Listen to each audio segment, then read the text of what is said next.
Okay.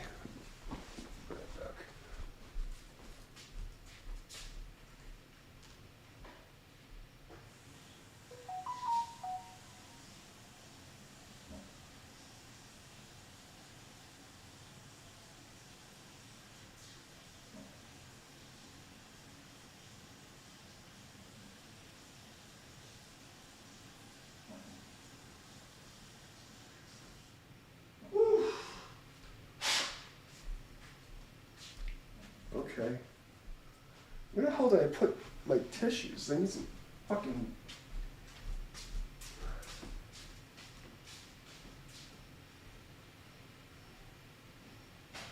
you know it's not time to eat again, right?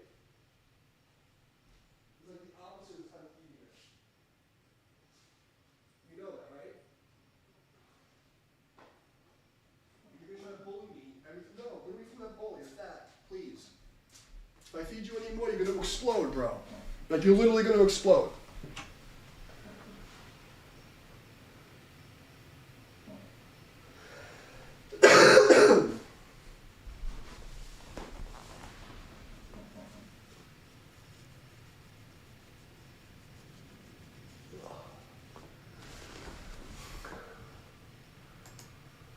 Okay.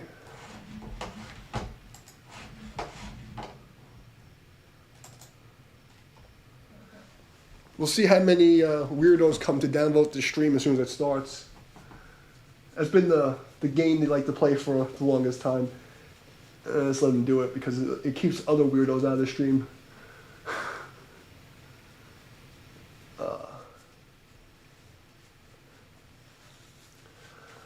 Oh boy. Yes, Appa, you're fat and I'm not feeding you. No. No. No. It's not gonna happen. Just get over it. You ate enough today.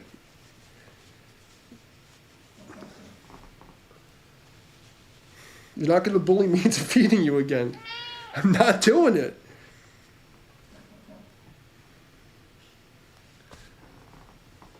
Who do you think you are?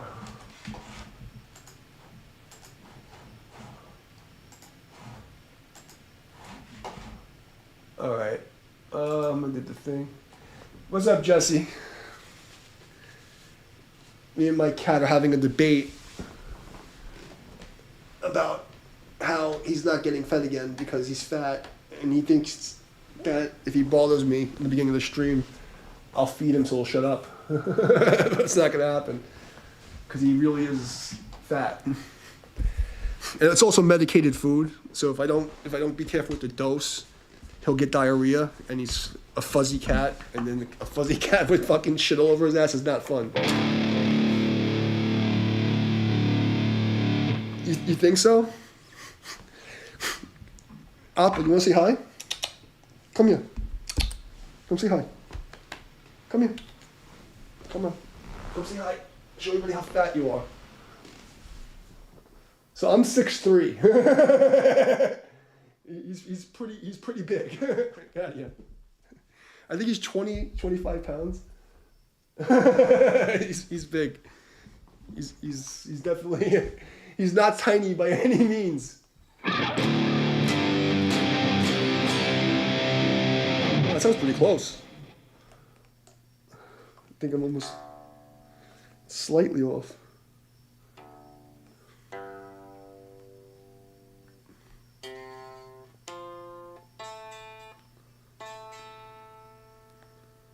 What the fuck?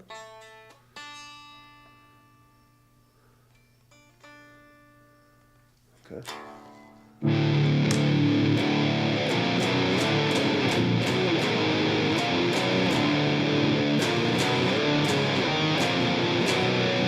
£39? Jesus Christ!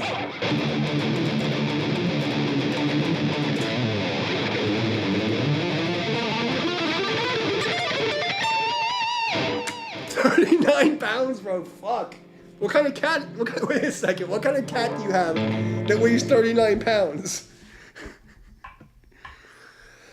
Is that even a cat? Holy shit. I mean, he's average size for a Maine Coon. Like I think he's about 20 pounds. You know what I mean? I try not to overfeed him. But yes, we're talking about your weight. 39 pounds. Jesus Christ.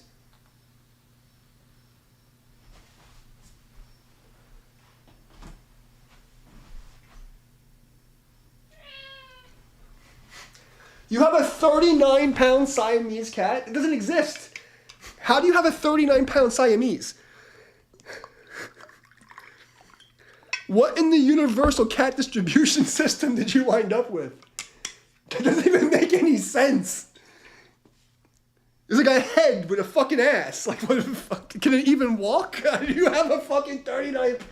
Get the fuck out of here. I don't believe you. Send cat nudes, bro. Post that shit on OnlyPause. There's no fucking way. There's no way. Oh my god. But Siamese though, they're like the little fucking like, I know Siamese if you please. Like, like the tiny little fucking things. That doesn't sound right.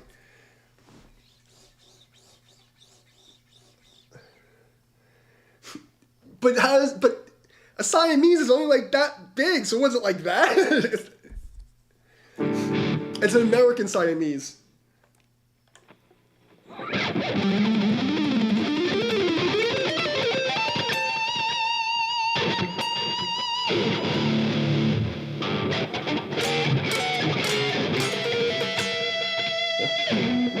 That's the fat cat sound.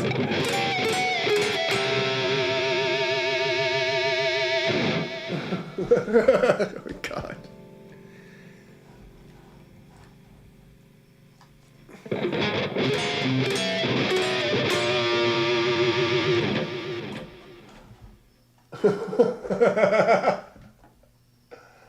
Alright, what's this? What did we leave off with last night? What was this? F minor.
What's up?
Siamese could ever be that fat.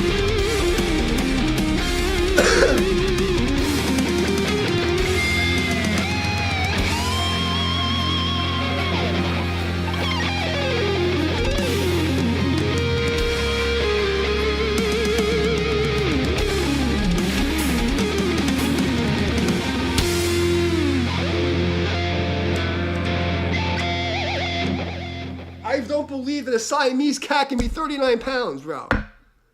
And what's up to the rock star guy? You know, I said hi, but I'm fucking warming up here. What is this shit? What's next? E minor.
Probably fucking skinny because the other one's stealing all the fucking food.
got lucky on that ending. Okay, I deserve a shot for that. I don't know how to... Yeah, see? I told you. I knew it. That's how it goes. You have the one skinny middle child that no one loves, and then you have the fat fuck kid, and then it's like, it's just how it is. Yes, Appa, they have a middle child cat that doesn't get fed. I know it's sad, isn't it? Everybody should be fat. It's unacceptable. Right, Appa? Is it unacceptable?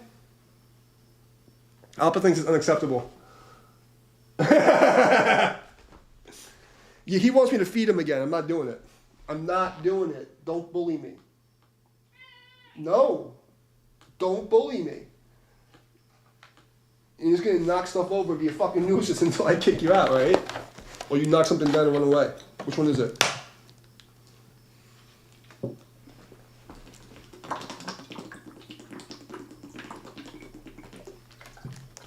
God. Okay, what are we doing? What I should do is cut. I know it's just... I gotta cut these nails. Because I didn't cut them properly, and they're like, they have this little fucking piece that's been stabbing me, and I've just been accepting it, and I really just gotta get the little... There we go. Every time I try to bend this string, it like jabs into my corner, and I'm getting like this weird callus cuticle thing. And it's not fun at all. I get it.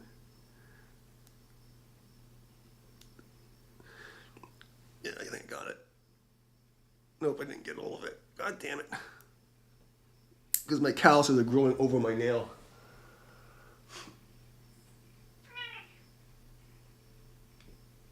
Well, you know what? The skinny cat needs to eat and catch up to fat marshmallow. Now, here's the question. Was the cat fat before it got the name Marshmallow? Because having a Siamese cat called Marshmallow, I mean, I'm just wondering if you curse the cat and it's like some kind of like demonic like witchcraft thing and like a sacrifice to fucking fat Satan.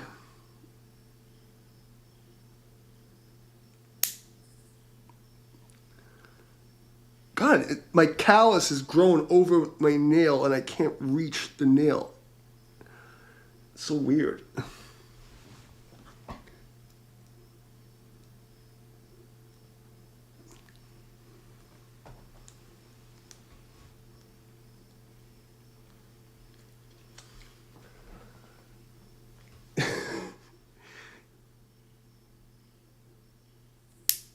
What kind of food do you feed your cats?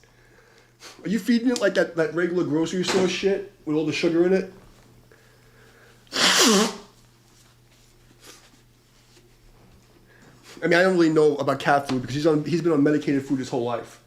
So I have to I'm stuck with this fucking guy he's like a fucking prima donna. He can only eat one kind of food.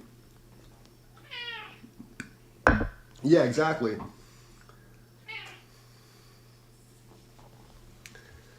He knows. He knows the fucking trouble he's put me through. I mean, on one hand, it's kind of nice because I don't have to worry about one thing, but he knows. He knows, bro. He's not playing. Right, Fluffy? You fat fucking bastard.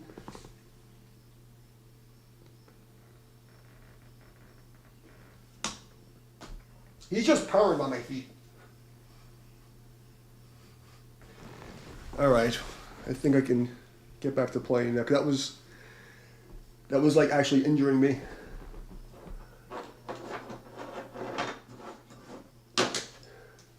Okay, here's the question: how fat are your parents? Like now, I'm like really picturing that you have like truckload parents, like. You know, they have a minivan, and like they get in the minivan, the fucking shocks go down, and like the whole family's like 400 pounds. And I'm sitting here fat shaming and get thrown off of fucking YouTube.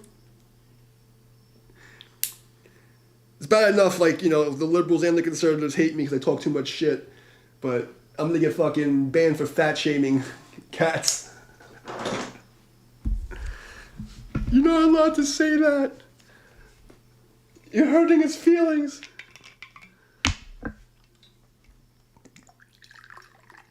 Alright. What else can we fucking... What are they gonna give me to play next? Let's see, what's next?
I'm gonna get what?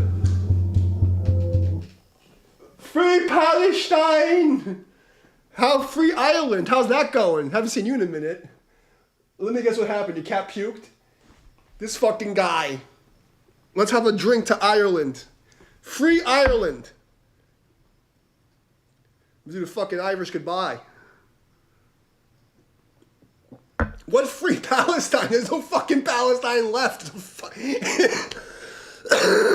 the fuck is left? Free Palestine. Should have thought about that 40 years ago. Fuck. Yeah, Palestine's a parking lot. It's free parking in Palestine right now. It's been a long time. But did I fucking call it or what? It's a fucking parking lot. Free Palestine. Free parking in Palestine. Fucking shit show. Appa, what do you think about Free Palestine? What do you think, Appa? Free parking? What do you think? No? They need roads before they can have free parking, huh? Yeah, that's what I thought. I know. It's a stupid comment. If they don't have any roads, how can they have free parking? He winked at me. Watch it happen. The world has a fucking choice. You got fucking rejects on all sides of the equation. You got fucking Satan's asshole running the fucking three religions. You got Satan's asshole on the left that's actually exposing himself as fucking Satan's asshole. You have normal people in the middle like, what the fuck? Will you guys just fucking kill each other and get over with so we can just live in peace? You got fucking rejects on the left, rejects on the fucking right. What are you gonna do?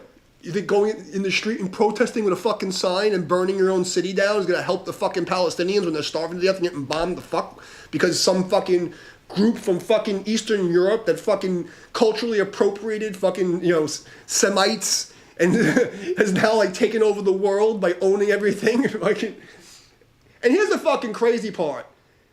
The people on the left who are so anti-Israel are literally living like Jewish fucking ideologies because, communism, socialism, Marxism is all Jewish.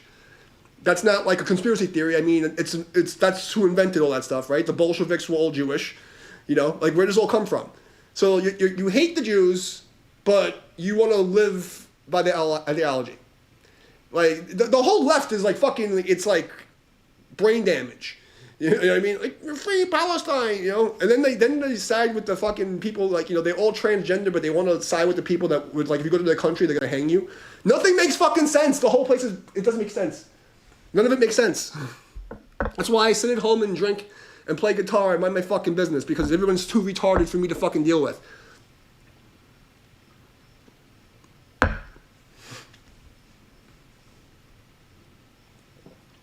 What Semite? I'm more of a Semite than the people who live in Israel. The fucking sun hates them. How can you, they have zero fucking Semitic DNA. What are we talking about? What are we talking about? They're all fucking Polish. They're all Polish. Like, they're Polish and Ukrainian and fucking, what do they call it? Fucking Khazarians? Whatever the fuck they are. They're all fucking Europeans. They're fucking white Europeans from the fucking Caucasus. What the fuck are we talking about? Like, Puerto Ricans are more Semitic than the people in Israel. What are we talking about here? Semitic. Fucking doublespeak, crazy shit. Like, nothing makes any sense. None of it makes any sense. When you just stop and, like, it's some conspiracy theory that's think that, words are poison, and every time someone fucking reads a fucking book, they fucking get brain damage. Because nothing makes any fucking sense. Everything's upside down and backwards in English. Semites are fucking not. Semites are not Semitic. You got fucking weird, like, the list of inside out words is too much for me to bear. Like, nothing makes any fucking sense. You got, like, the real Hasidic rabbis in New York are all anti-Israel. But you can't, the fucking rabbis are anti-Israel, but we can't be anti-Israel if you're in America. But you can burn an American flag, but nothing makes any fucking sense anymore. Like, I don't give a fuck about Israel, Palestine. I don't live there. It's not my fucking business. But then if you're going to force feed this shit down my throat every time I open up fucking TikTok or YouTube, I'm going to say, like, none of it makes any fucking sense. Why do I care? It doesn't fucking matter to me. Like, enough fucking problems over here. Like, here's the solution. We stop fucking giving all our shit to people that don't live here. What the fuck do we have to do with fucking Israel? That's a billion miles away. Why do I have to fucking hear about any of their bullshit? Fuck off. Fuck off Israel. Fuck off Palestine. Fuck up Europe. I don't give a fuck about any of you guys. It's none of my fucking business. Handle your own shit. Like, handle your own fucking business. Why are you making it my fucking problem? I don't want to hear it. I don't care if you're Jewish or fucking Muslim, whatever. Go in your fucking hometown in your fucking country and keep your shit to yourself and leave me the fuck alone. Like, what the fuck does that have to do with me? I mean, we could say that, you know, America funded. I didn't fucking. No American actually. Nobody knows what's actually going on. Americans don't actually know anything. You have the right and the left, and they all fucking spew talking points from a fucking magic fucking glass box. Nobody knows what the fuck they're talking about. Both sides are wrong. Both sides are retarded. Like, everybody needs to learn to fucking mind their own fucking business, take care of their own house and their own fucking neighborhood. Everyone's fighting each other over shit that does not fucking matter. At all.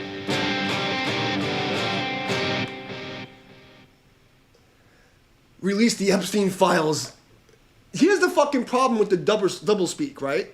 They want the Epstein client list, and then they say it doesn't exist. Because it doesn't exist. Do you think that this fucking Epstein guy is gonna have a database list of everybody? Do you think somebody, a billionaire who's organizing fucking child, whatever the fuck he's doing on his magic island, is that fucking stupid?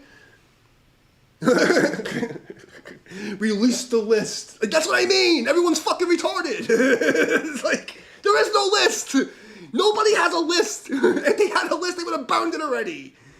There's no list. There's probably, like, you know, inferences of people that know each other but there's no, like, oh, he got him. Here's the fucking, he got Mughal Guy Pan and General Tso's chicken, and they have an order list. Like, it's so stupid.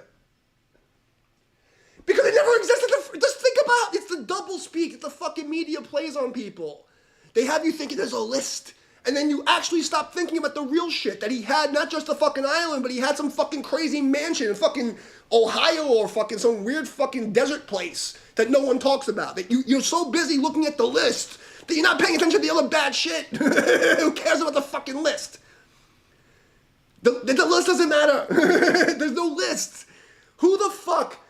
That's like saying you have a fucking neighborhood drug dealer, and the drug dealer has a list, a database of everyone he sold meth to, and we're gonna get. That's so fucking stupid. It doesn't exist, and that's why the FBI says the list does not exist. It really doesn't exist.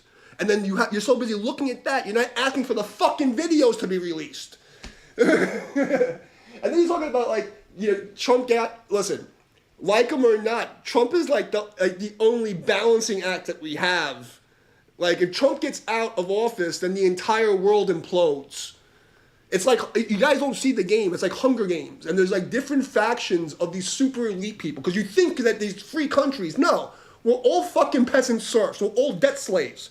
Okay? People that were working in the fucking farms 200 years ago were less of a slave than us.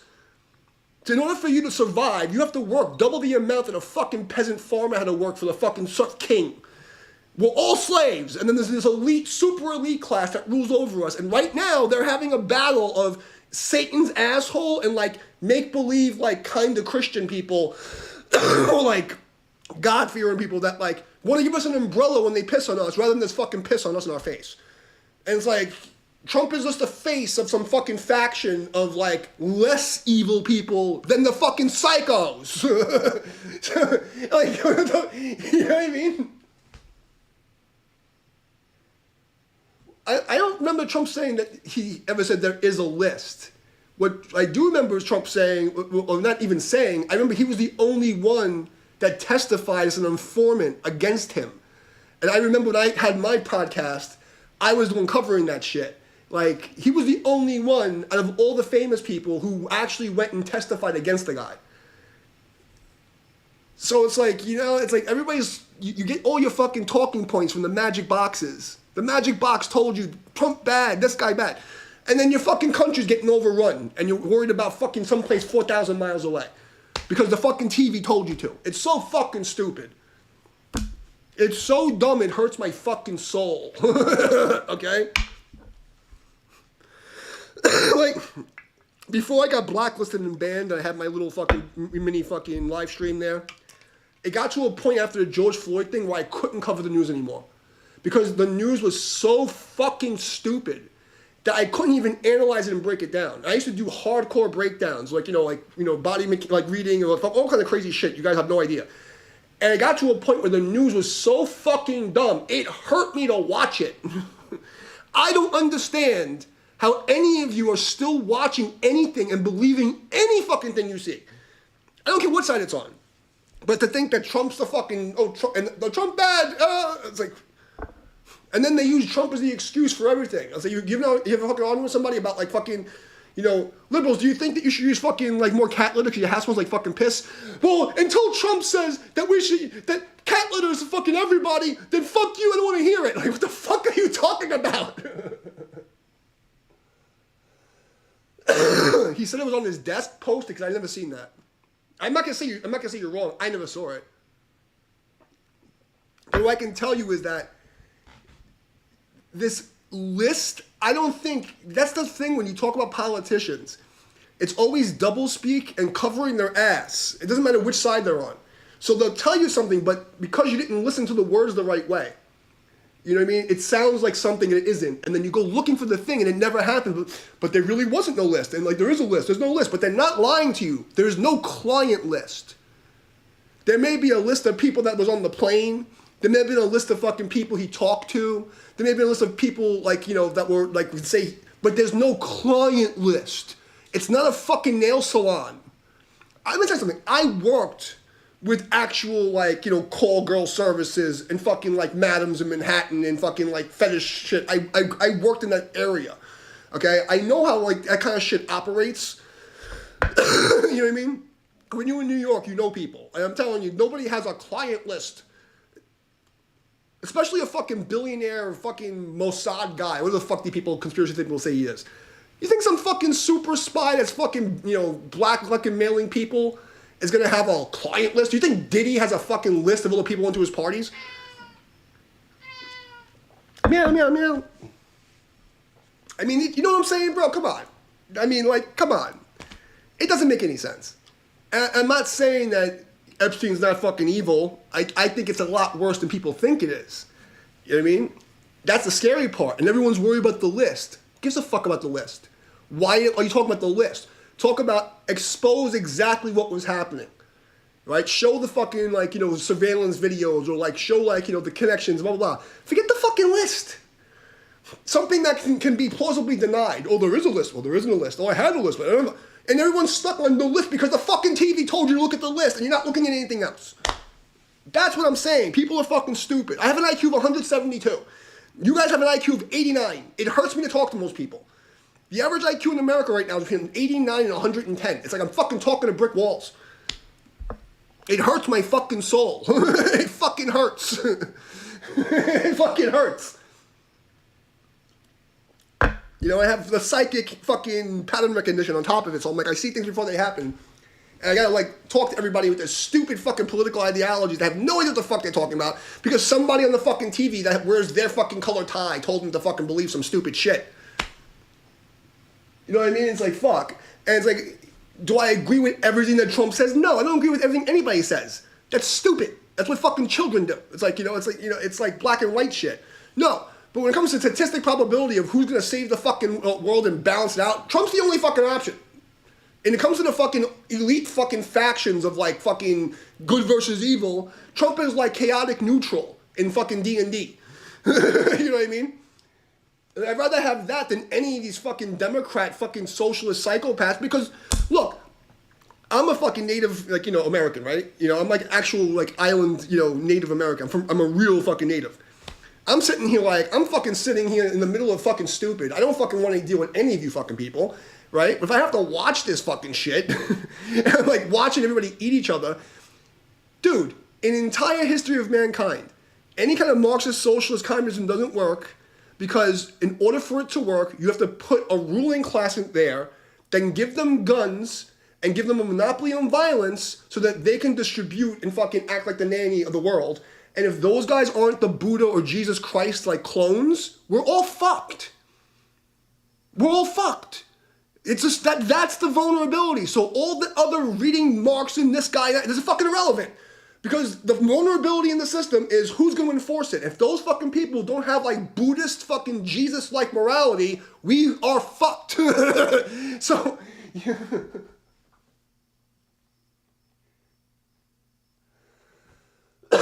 Gavin Newsom. That guy's, you know what, did you ever stop to look at people's faces when they speak? And you don't have to like I was trained to read people and do all this fucking ninja spy shit, okay? You don't have to be that guy.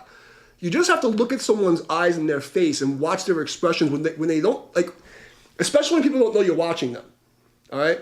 And then we look at something called incongruence. I'm gonna give you a little experiment right now, okay? I want you to smile and try to frown at the same time. Try to frown, bring your eyebrows down, and try to smile at the same time. Okay? Now try to do that and flare your nostrils. Your face doesn't want to do things incongruent, disconnected. Okay? So when you look at people like Bill Gates, he has what I used to describe as the sociopathic snarl, right? Where he has like this smile, but his frown and his nostrils are flared. When you look at Gavin Newsom, he's a cokehead. The guy's a cokehead and he's a fucking weirdo behind the scenes. Okay? When you look at people, you can see, like, if you just pay attention, these people are fucking demented and evil. They always look like some kind of like fucking like B-rated fucking villain in a Batman cartoon. Or, you know what I mean? You know what it's like, it's literally what it is. It's like the 60s version of like Batman, the villains come out and they're all fucking weird. Like the fucking mayor of Chicago, that lady that looked like fucking Beetlejuice. Or like, they all look fucking deranged. The fucking mayor of New York, or the governor of New York, the Nancy Pelosi's fucking cousin. The bitch looks like a witch. Like, she has this weird fucking evil face. All these fucking people, the demons come out of their fucking face. It's like, what the fuck? And I'm gonna tell you honestly, none of the people in the ruling class look like normal humans. And nobody notices. I'm not saying they're fucking aliens, but I'm saying that they're not fucking bred of the same gene pool as everybody else. They all look like they came from some other fucking place. It's kind of weird. You know, it's kind of like how cops aren't allowed to police their own fucking neighborhood. They usually put them somewhere else. What's up, Eduardo? But like, that's what it feels like to me. Like they're fucking like disease mutated fucking like humans with like genetic mutation for fucking psychopathy and fucking narcissism. And they're put into these positions of power by some fucking like satanic fucking like fucking demon Illuminati shit. And then the fucking normies like pick sides like it's a fucking football team playing for your life. It's all fucking stupid. The whole thing is retarded. The whole thing, the whole system makes no fucking sense. None of it makes sense. If you actually stop playing, you know, and this is the easy way to explain it. Imagine that you're an alien that got dropped here yesterday. Okay? You have no skin in the fucking game for anybody, and you're just here to observe. And you start watching like, you're all fucking nuts. Okay? You're all fucking nuts. None of this makes sense. I'm paying on a fucking planet where everything fucking regrows infinitely for free. I'm paying to drink fucking water that comes from the fucking sky. Okay? Nothing makes sense. Let's do something fucking jamming. And I'll rant again after. What's this?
not feeling that right now.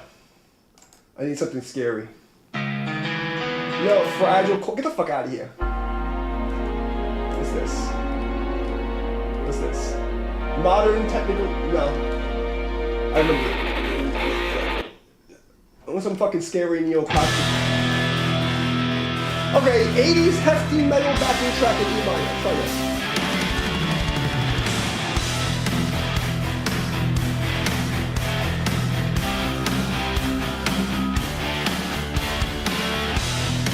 You know, I'm actually triggered now. You know, I'm triggered by fucking bad politics and YouTube serving me fucking crappy backing tracks. How's that fucking feel? Huh? Now you guys got me triggered. Oh my god.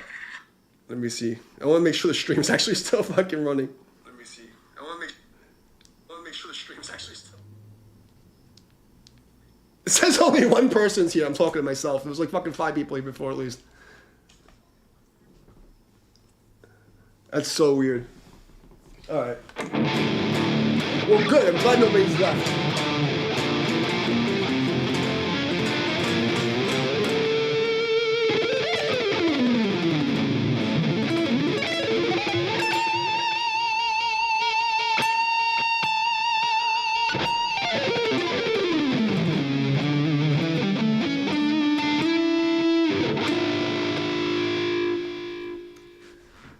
Yeah, I guess YouTube doesn't like it when I tell the truth and basically expose the fact that everything's stupid and nothing makes any fucking sense. And they get mad at me. They say, no, you can't say that. You can't say that.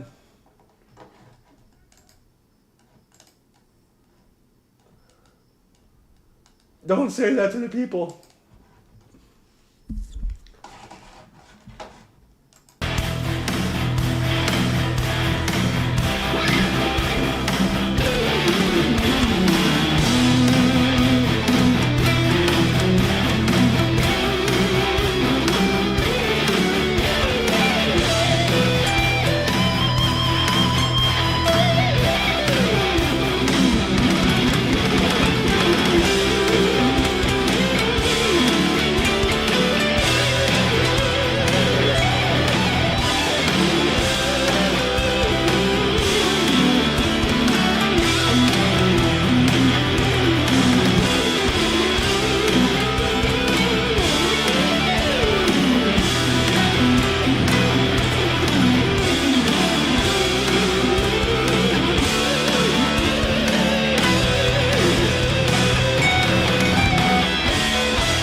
was like threw me off, buddy.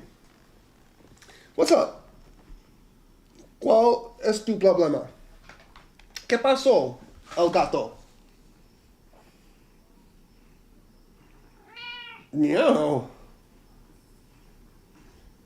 Yeah, you're gonna eat your ass after you yell at me. All right, we'll do another one. Let me just stretch. Because I'm gonna stay on here. I gotta stretch my legs so I don't wind up an old man with back problems.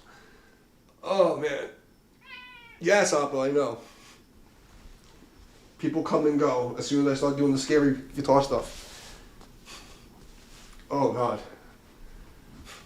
That last one was pretty good.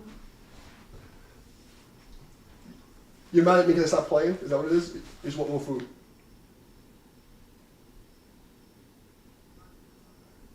What?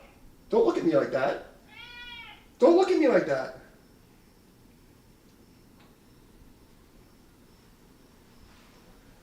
Alright, I'm gonna keep playing.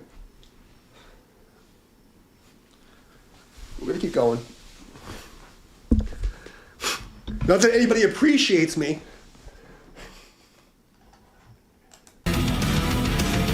Let's try this again.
was a good jam, I guess.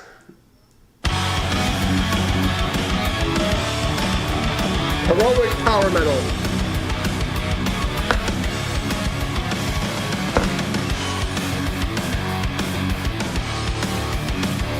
F sharp minor.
Sharp.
The window wide.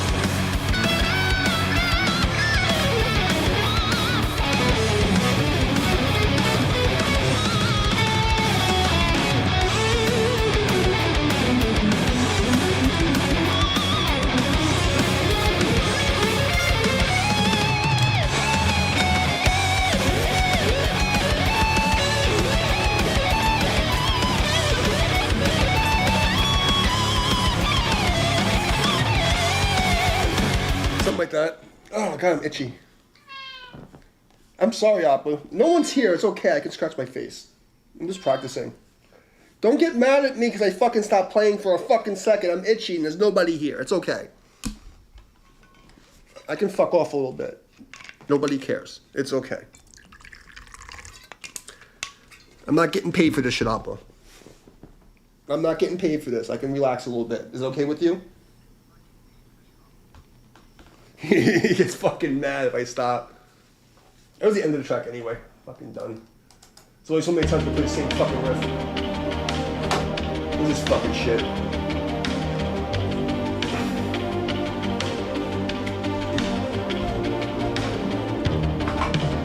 One second. Oh god.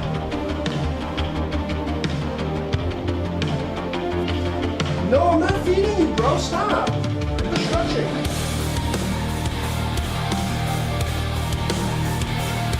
I'm gonna fall on you.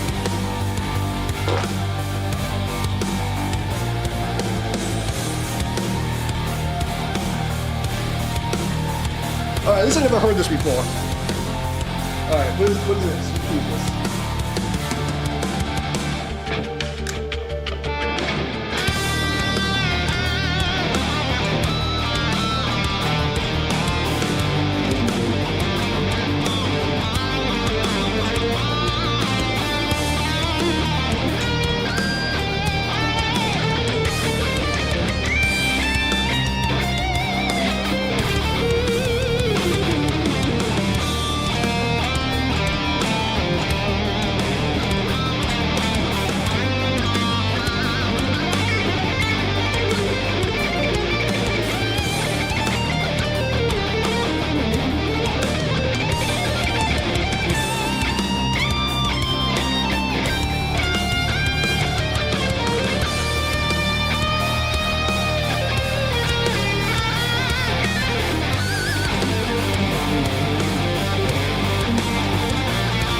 Okay, I almost faked that. Yeah, Appa, I know.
Like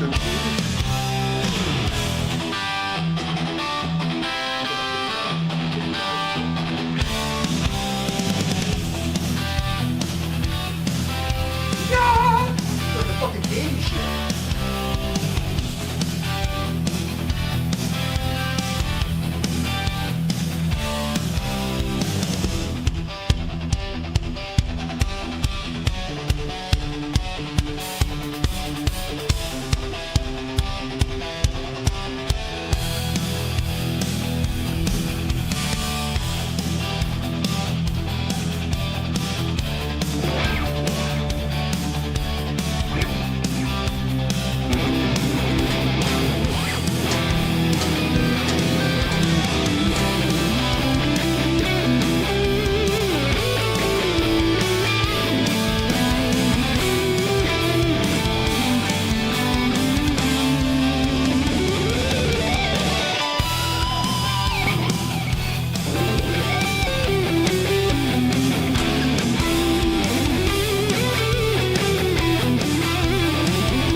I'm gonna do that shit for nobody. I'm not gonna hurt myself for nobody. If no one's watching this shit show, I'm not gonna hurt myself. That's stupid.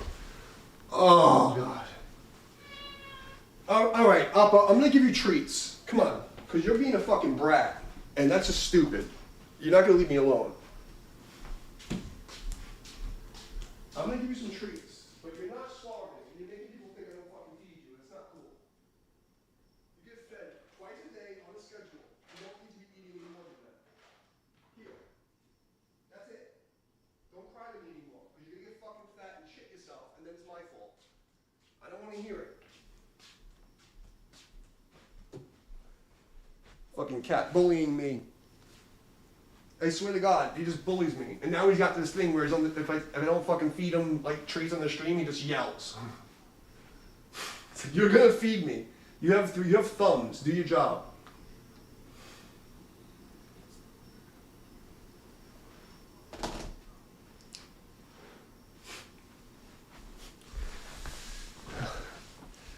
I don't know if I should play this insane fucking shit. It's gonna hurt me. But I know people watch the replays and they like this shit, so. May as well try it. May as well fucking try it. I know this is gonna hurt though. This fucking track always hurts. Every time this fucking YouTube shows me this shit, it hurts my hands. Okay. Because I have to do something stupid to fucking. Because the first time I played it, every time I get a jam track, I get the first melody I get gets stuck in my head, and I always try to fucking play the same thing, and then it just fucking hurts.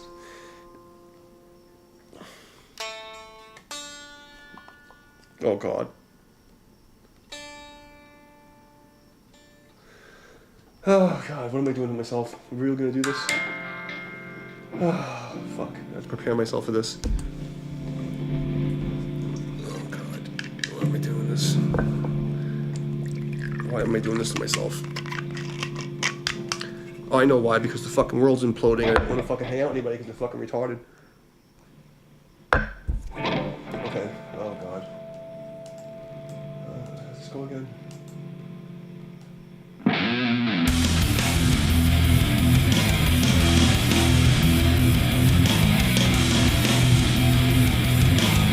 Who knows? Those fucking.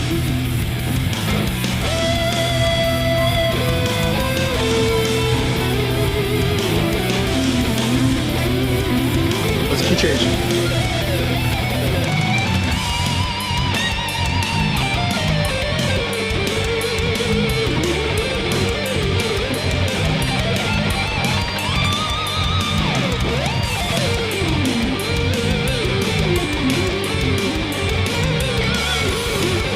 Key change.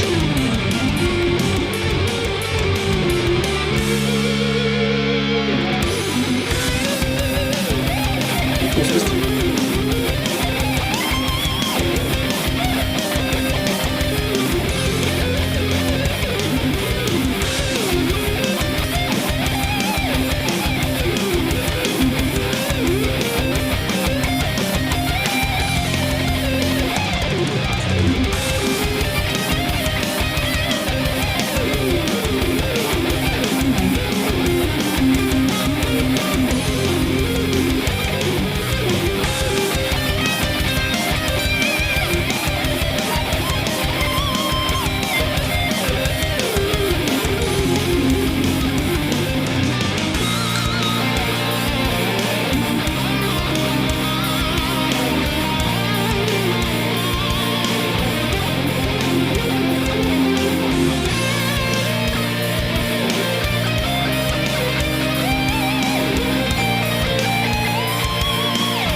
That was close.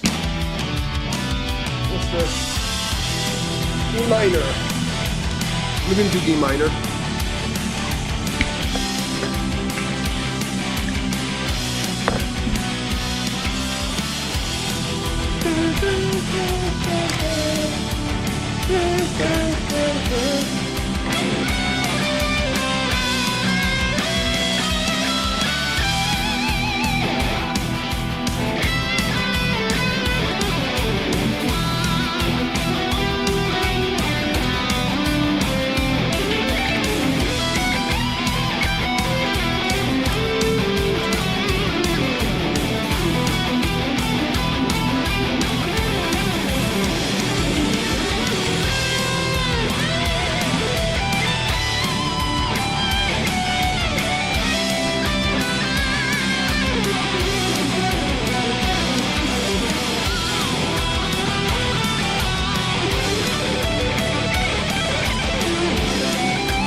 enough of that 80s shit.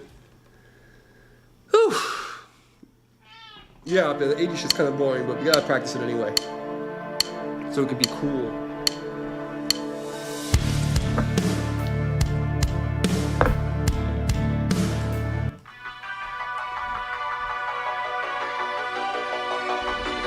Sometimes you gotta play shit you don't like, so you can practice. I know you don't like it either.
I just figure out the chords and then change it.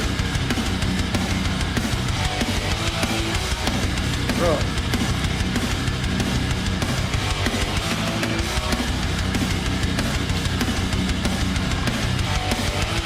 I find it hard to believe that 1 billion people on YouTube, I can't hold more than 1 viewer when I'm playing fucking super competitive at 9 billion miles an hour. I mean, come on, YouTube. You're fucking bullshit. I mean, anybody that fucking... The whole point of this, anybody that watches this shit for fucking long, it's like, come on. Like, this is ridiculous, YouTube. Like, how come on. I'm doing fucking musical backflips. Fucking motherfuckers are like fucking me. No one's fucking helping me. Oh, God.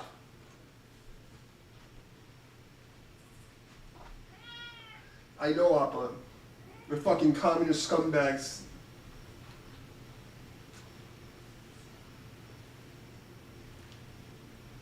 Oh, my God. My back hurts from fucking shredding that hard. My back hurts, literally, from shredding that hard. Appa, what?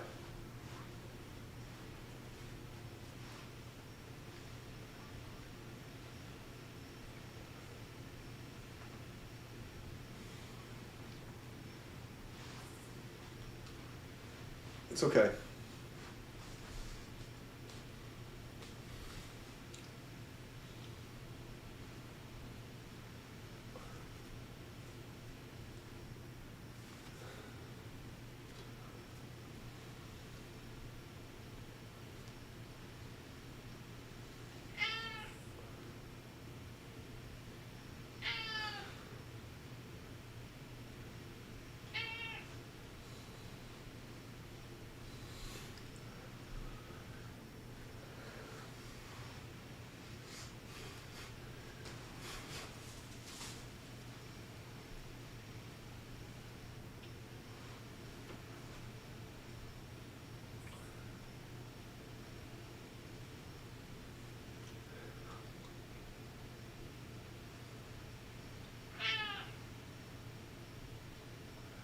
What, Appa? I know, I stopped playing, I know. No one's here anyway, it's okay. It's okay. You're with me. I know, you're my fan.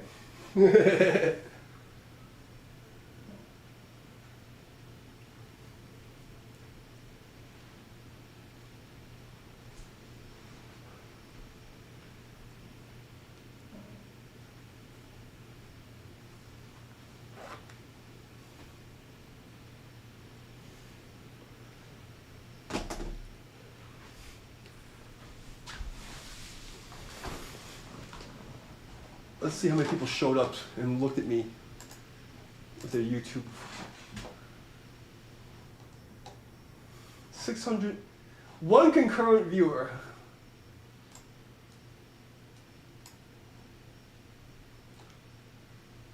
I mean, come on, YouTube. You're fucking bullshit.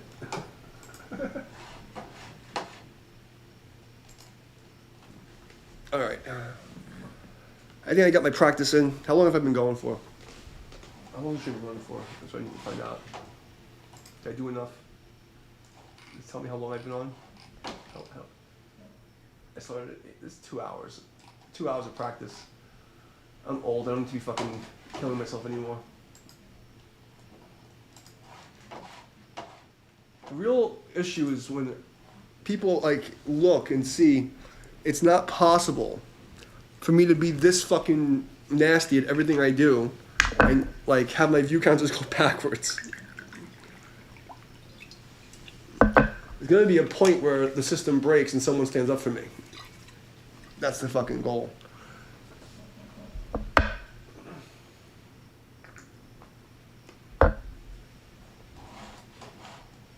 See, is there anything I want to play? I don't want to play this. I don't want to play this. I don't want to play that.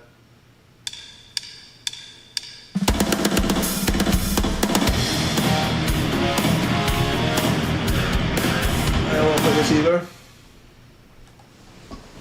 I don't want to play that.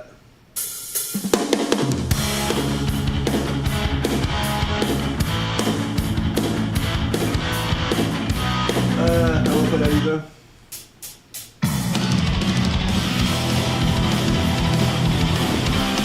Alright, just something anime.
Jazz fusion.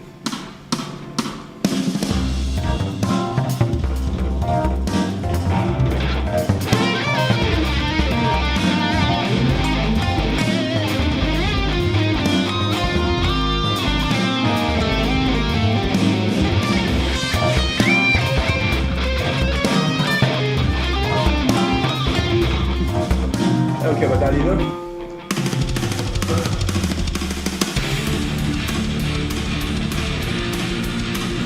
Cheesy ass shit.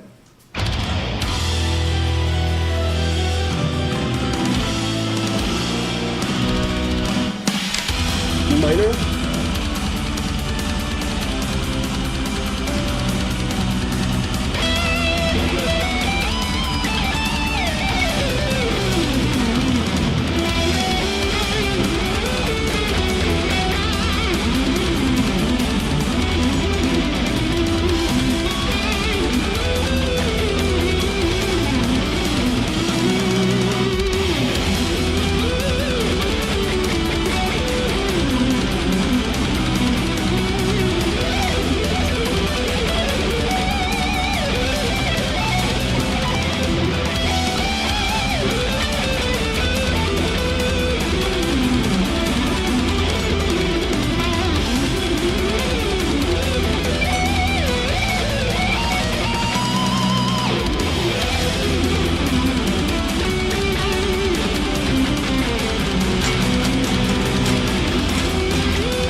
Alright, next.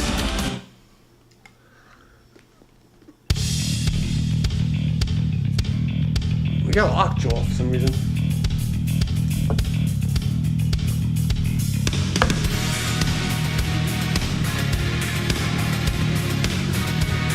Oh, 80s fucking theme music.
What's up, Jesse? How's your cat?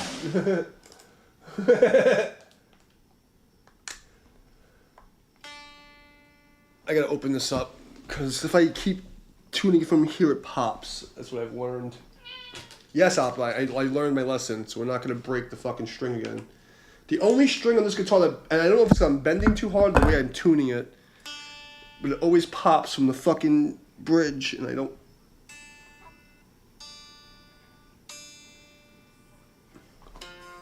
And I am bending like a fucking animal.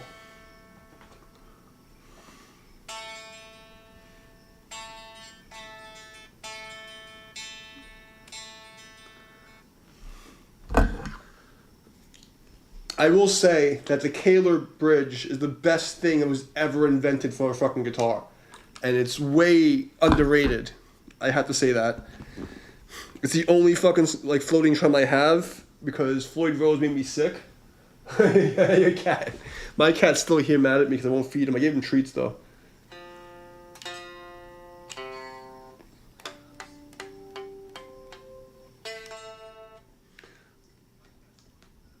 Uh-oh.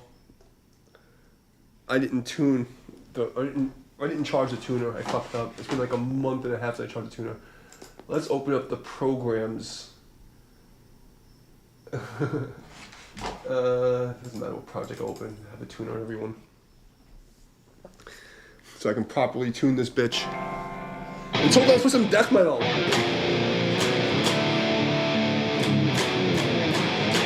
I actually really play death metal and black metal, and all I have is 7-string guitars. But I bought this thing and like, there's nothing to practice death metal and black metal with, so I just solo-y shit. But if it looked to me, I'd be like...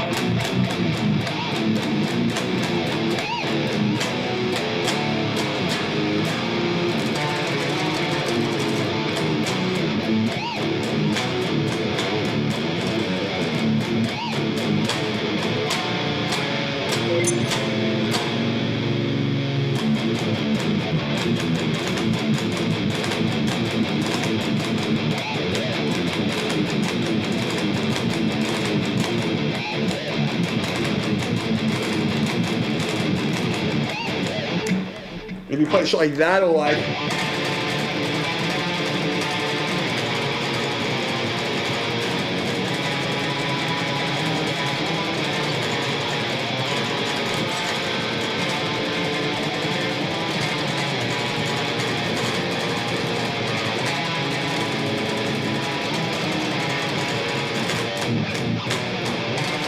That's why I'd be playing all day if it was up to me. Let's tune this bitch. Input 1. I don't have a tuner. Oh, I do have a tuner. What the fuck? Tell me as soon as that will work. Motherfucker. What's going on? What am I doing wrong here? Oh, because the input's not in the right fucking channel. Duh. So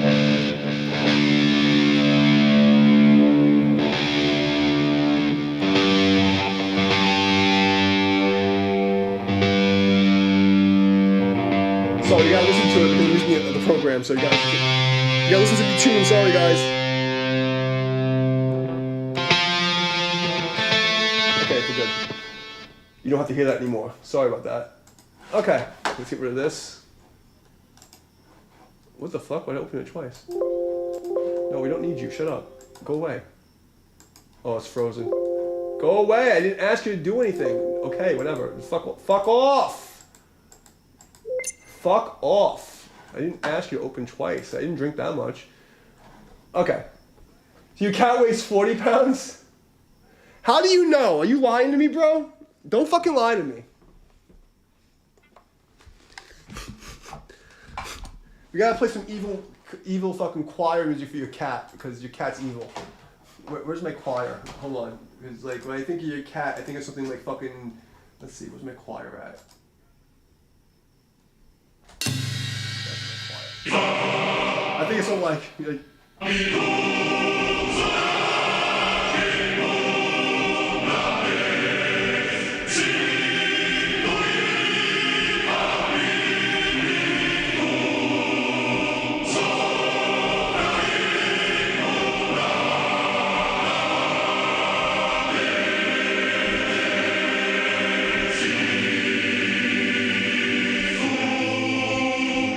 I think it's some like fucking evil shit when your 40-pound cat enters the room.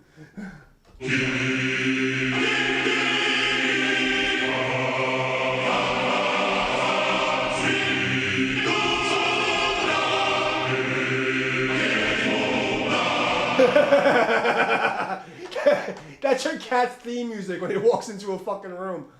It's like...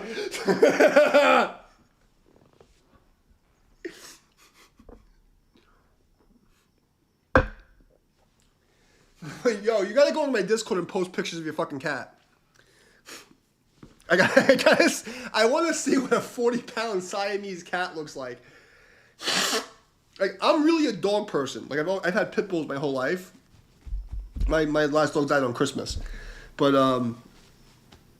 the cat is the universal cat distribution system. I've told my story about the cat many times. I'm not saying I don't want your Appa. I'm saying that you were given to me by the gods. Okay? Don't get mad at me. But, I'm more of a dog guy.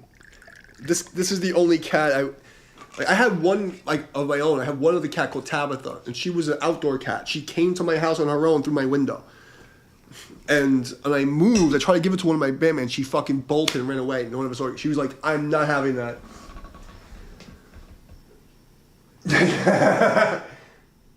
Yeah, they die earlier than cats do. But like every one of my dogs has lived to be 20 years old.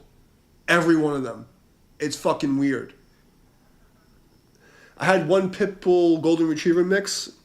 I had 3 pit bull. All of them lived to be 20. At least 20. Like some of them 22. The vets were like, what the fuck is this?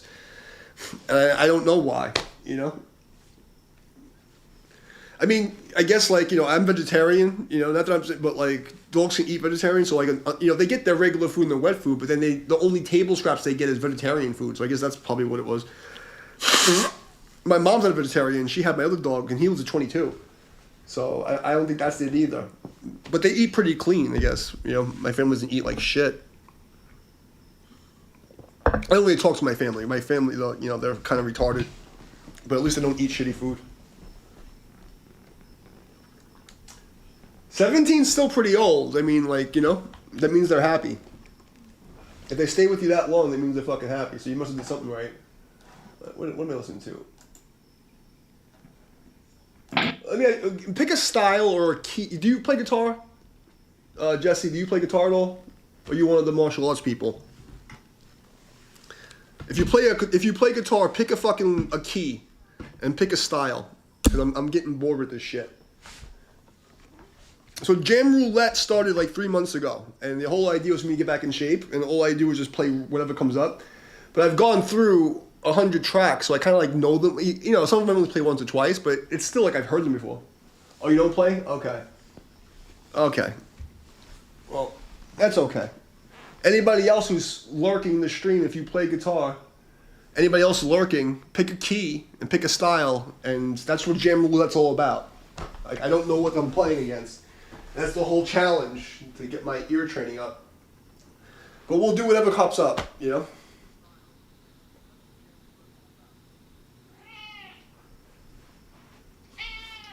I mean, the real goal there's 3 goals here. One was for me to get a reason to exercise and drink, so I don't drink alone, But the other one was to prove that the shadow banning, blacklisting is insane, because, I was a fucking guitar goon. And, for me, my kung fu level and my fucking music level, for me to only be able to hold 4 viewers for the last 15 fucking years, something's wrong with YouTube.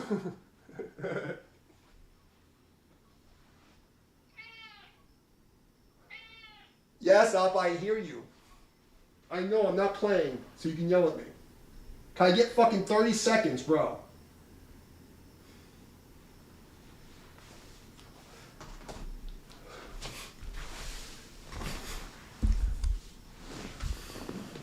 That was quick. Everybody just fucking left. Are you still here? I was quick. We had a whole bunch of people talking, and now no one's talking. So I can just go to sleep or eat tacos or something.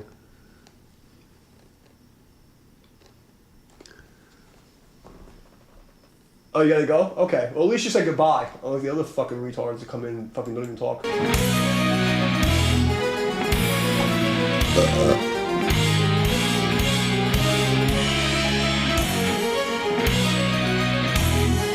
You sharp?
Okay. All right. Not bad for someone who's had like 9 shots. Making shit up as they go along. Ugh. I like to see any of these fucking pussy fucking guitar players on fucking TikTok and all the places that they fucking pantomime their fucking leads and they fucking... I want to see them come on stream and do what I've done for 4 fucking months, getting drunk and playing to random shit they've never heard and see how much balls they have. I want to see anyone compete with me, with my fucking 3 viewers. I want to see any motherfucker compete with me. I'll be right back.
Alright.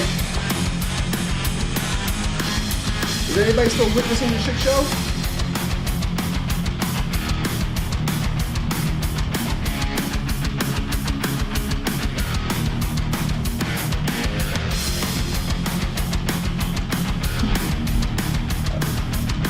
Look at this shit.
fucking da for me.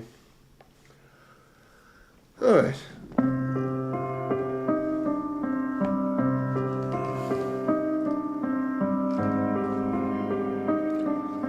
No love.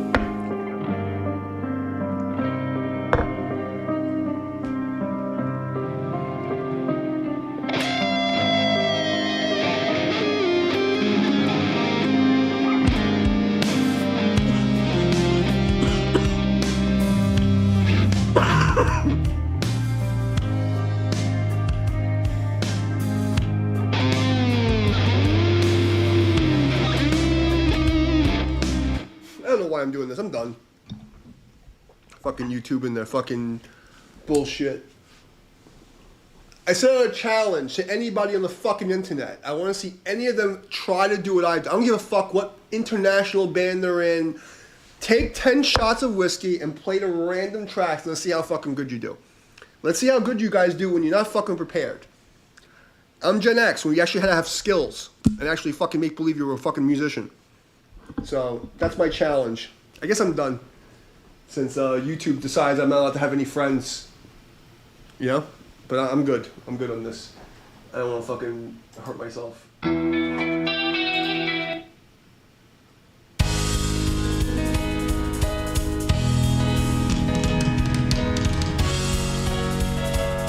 Well, you know what? I'm gonna play this. It's gonna be a key.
Alright. 10 shots in, I can still fucking target pitches. I don't give a fuck. I should get some respect for that shit.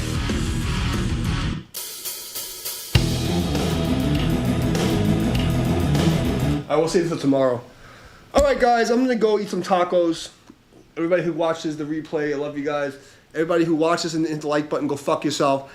YouTube, you guys have been like, you know, this should be RICO charges for the fucking government and the fucking corporations and all the fucking Antifa weirdos and BLM weirdos and fucking gamer weirdos and fucking Tai Chi weirdos that came after me. One guy by himself, okay, for so many fucking years, literally like cut me out of society. Everyone should go fuck themselves and you're gonna pay me off.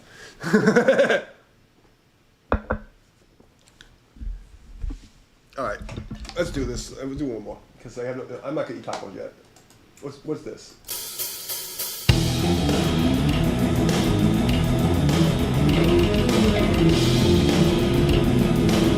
I kind of want to keep playing that.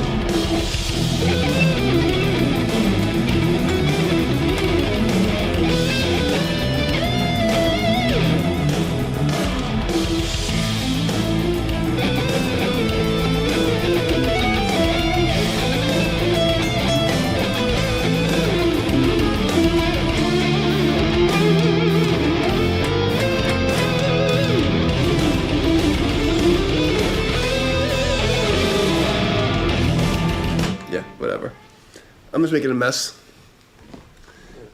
You want me to keep playing, Appa? Should I keep playing or should I go make a taco? Tacos? Or play? No playing? Yeah, I should get out of here, right? Yeah, I know. You're pushing me to keep playing, though. Fucking scumbags.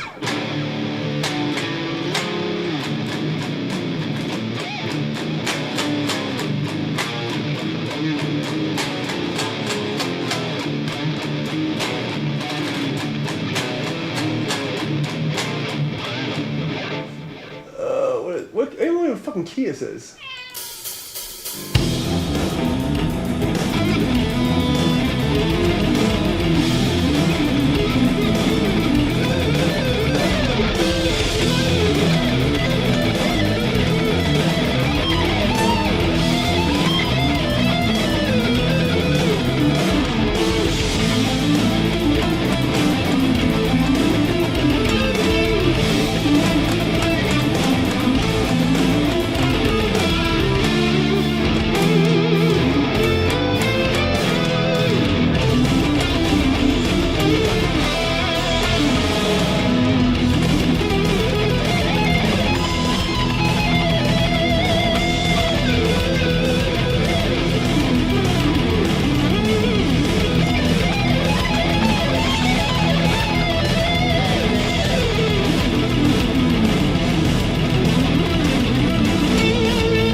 I didn't even notice the fucking chat, guys. I'm so sorry. I missed the whole fucking chat.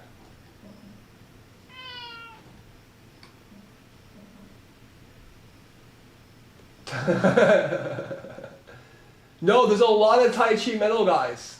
There's a lot of Tai Chi. How do I like the thing? Yeah, there's a lot of Tai Chi metal guys. You guys are, you don't realize. I am not the only one. In fact, how are you guys doing, by the way? Let me tell you a little secret. In order to be a Tai Chi master, you have to be a master of the 5 excellences. You have to do like, martial arts, medicine, philosophy, science, and art. And if you don't do the art, you're not a fucking Tai Chi master. Yes, Appa, tell them. If you want to be a master of the 5 excellences, you have to play metal. And you have to play heavy metal, like brutal fucking, like...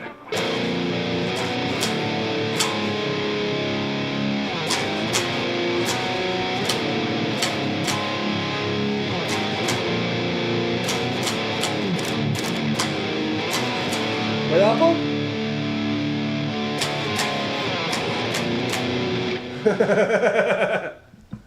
I'm doing all right. I don't know how about you guys. You came late. You have to play metal if you do Tai Chi. Otherwise, you're not a true fucking Tai Chi master. Unless you're a fucking boomer, then you play fucking like country folk music. Apple, what's up? You just agreeing with me? You wanna come up? Say hi, everybody. You wanna come up?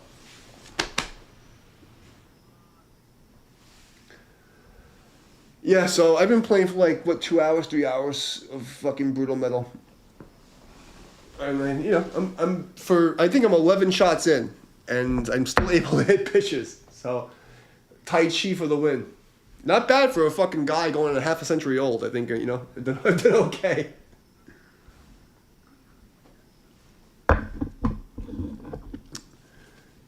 Do you guys actually play, any of you play guitar? Like, if you play guitar, pick a key and pick a fucking style, I'll play it. Otherwise, I'm gonna go eat tacos. Because Jam Roulette's hit its end.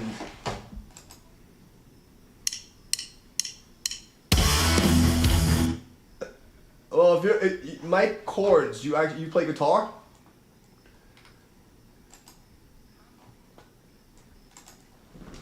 Oh, I know your fucking face from Discord.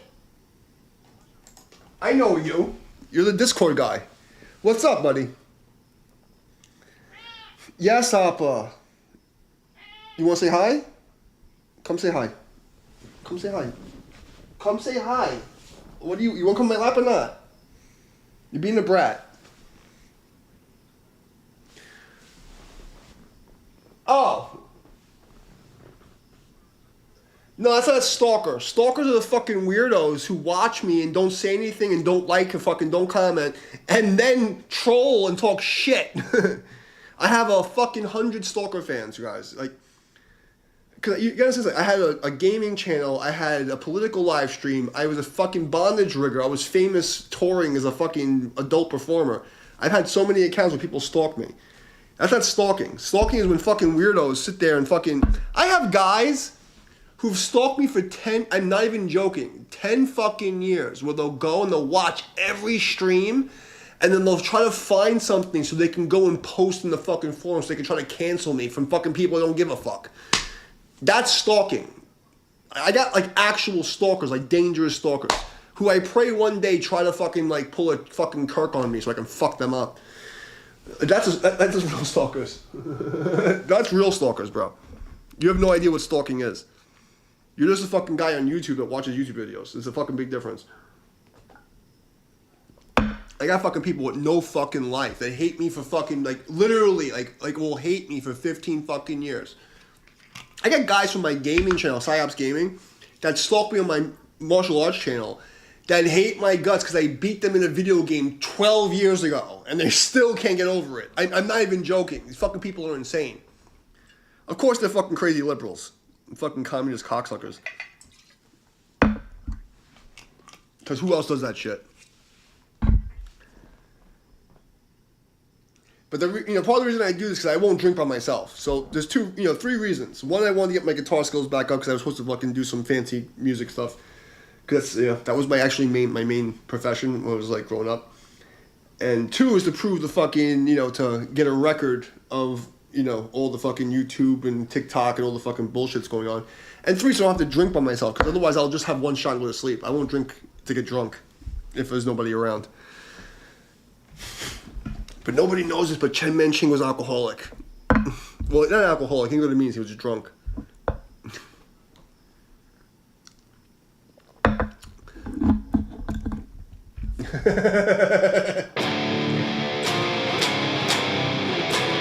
But you wanna know? I don't like to drink to get drunk by myself. You know what I mean? And like, even when I'm by I'll have I only fill them up halfway, so I'm not really drinking as much as it looks like I'm drinking. But I won't even get drunk before myself. And I definitely I won't go outside to drink. And because I was working as a bodyguard and doing private security, and I used to work the club scene, like, just being outside in public and drinking is just too much PTSD. I can't do it. Because I'm already, when I go outside, I'm already like fucking constantly scanning for fucking danger, So if I don't even have I'll go to a bar once in a while. I have one beer, and that one beer I'll hold it for 3 hours. It's stupid. So the only time I drink is when I'm on the stream, and once in a while I'll have a shot before I go to bed. But I had it's just so many years of fucking fighting and doing stupid shit, and it's just New York, man. New York traumatized me. So I really can't do it. It bugs me out.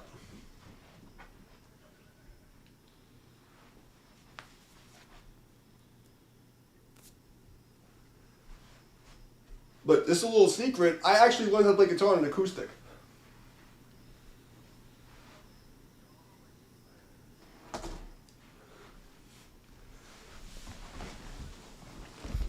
So if I think the secret of getting really good at electric is to play on an acoustic. My first learning how to play was an acoustic, and then I went to music school. All the practice rooms were always full, so I would just practice like this.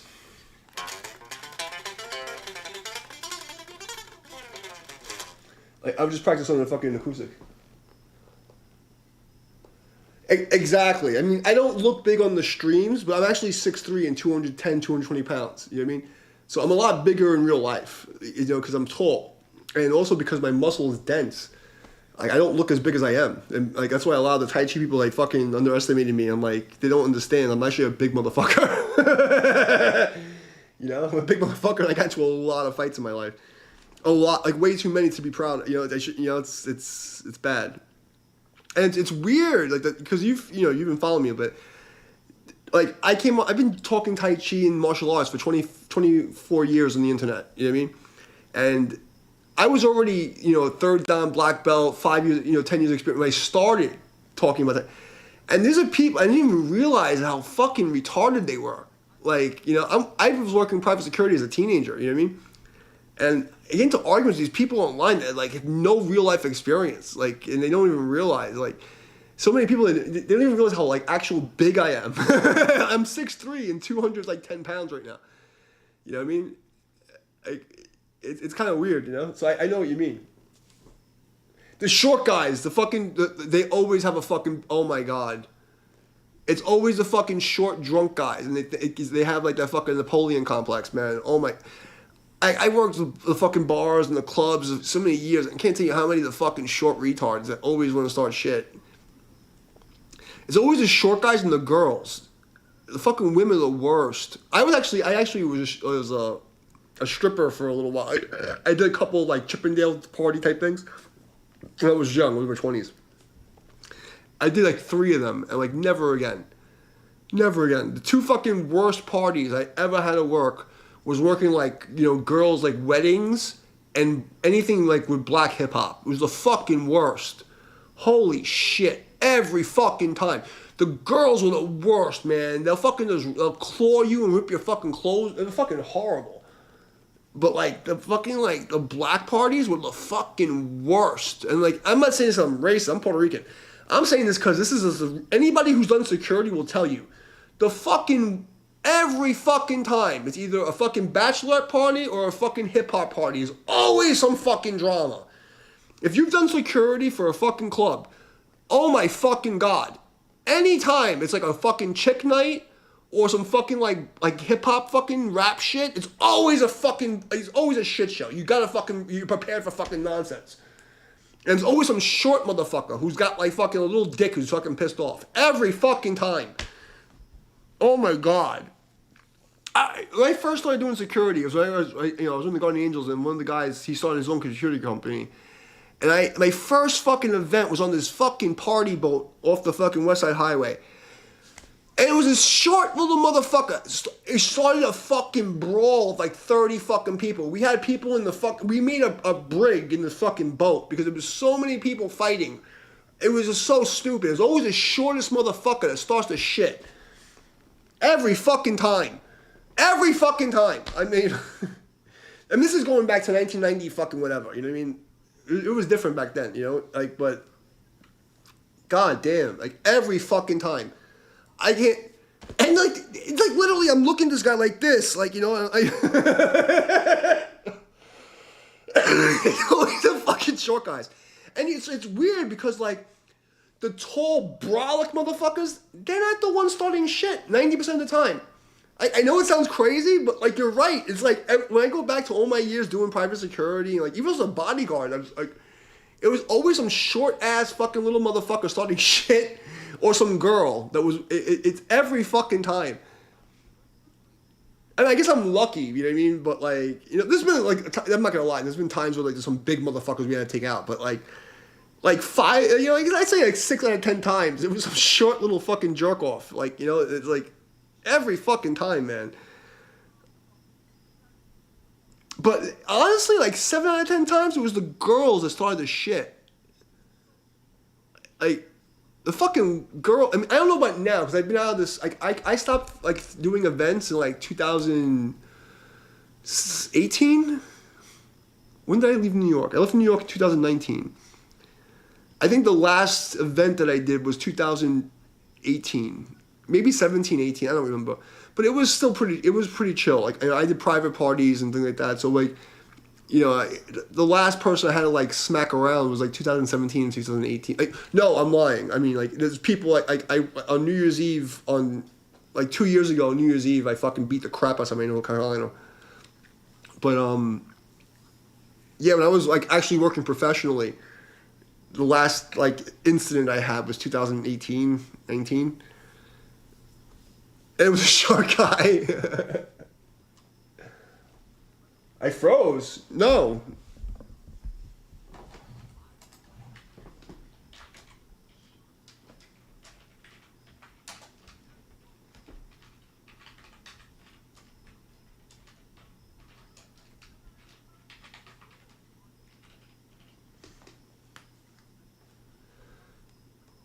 That, you know what's crazy? Like, I don't know if it's... So one of my buddies was in this, like, biker gang that was, like, you know, approved by the Hells Angels, and I wound up doing, like, some security work for them, a little, like, 2 gigs. Nothing crazy.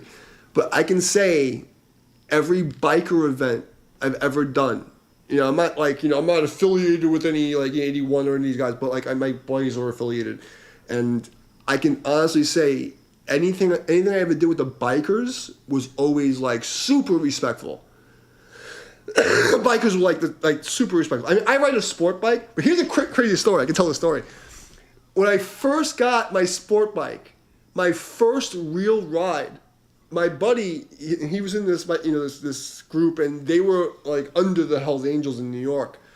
So he tells me, "Yo, come on this ride. It's for a funeral, and like, you know, I'm gonna be riding, blah blah blah." And I get there, and he's not riding, and I have this fucking blue Suzuki Katana. And, dude, I was forced to ride the tail for a fucking Hells Angels procession in New York City. And you know, you were biking, bro. Dude, this is my first real ride with a group. I'm on a fucking sport bike with, like, fucking, I don't know, like, 50 to all 100. I don't remember. The line was retarded, okay? Just a retarded line, 2-file of Hells Angels. And behind me is a fucking Hellcat, and my boy who's supposed to be riding next to me in a fucking minivan, and I'm riding tail. So I'm sitting there, and I have to fucking hit my nose in between these two fucking Hells Angels and a fucking Hellcat with one of them behind me. Going to a funeral, bro, on my first ride. Dude! Yo, I've been in crazy shit in my life, and I'm not even gonna lie. I mean, I've been shot at, fucking stabbed, hit with bats, fucking gang, all kinds of crazy shit. I was nervous, bro. I was fucking nervous. On the West Side Highway, trying to keep my fucking mic in me. Like, bro, I was actually nervous, bro. I was really fucking scared. I'm not even gonna lie. I was, like, for the first time in my life, I was really, like, actually nervous. Like, not scared, but, like, I felt, like, pressure, man. Because these motherfuckers ride like they're, like, the fucking Blue Angels and shit. And they're, like, it was crazy. It was crazy. Like, you know, I rode before, but this is, like, this is, like, out 10 years ago.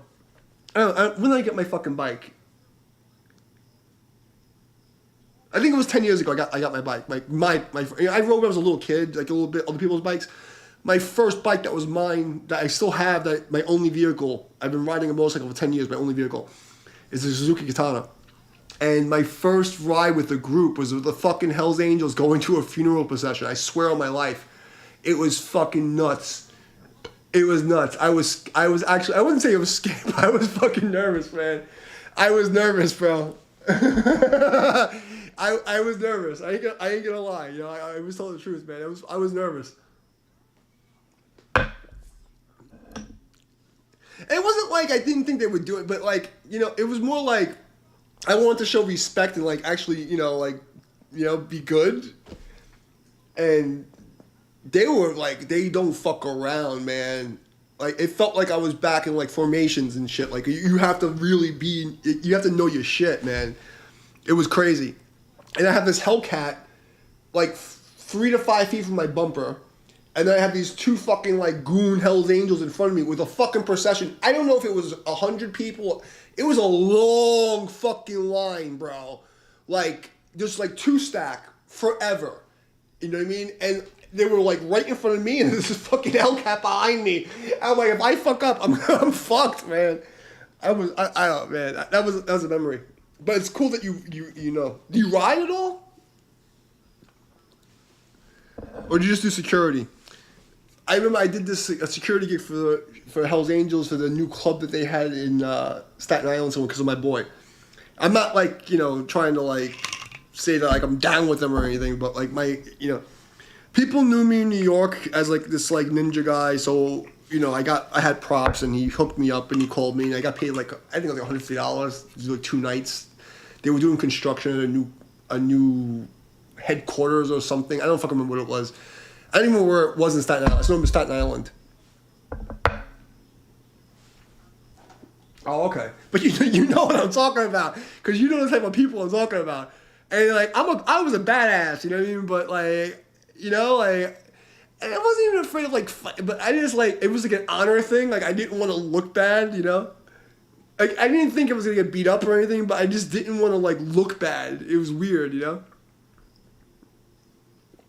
Like, it getting that big, like, the first 3 guys I can handle, but after that, I'm dead, you know? Like, this fucking, because, like, these guys are ex-military goons, you know what I mean? I can probably take the first 3, but, like, I'm dead after that. You know what I mean? There's only so many fucking knockout shots you can throw. Like, are you fucking kidding me?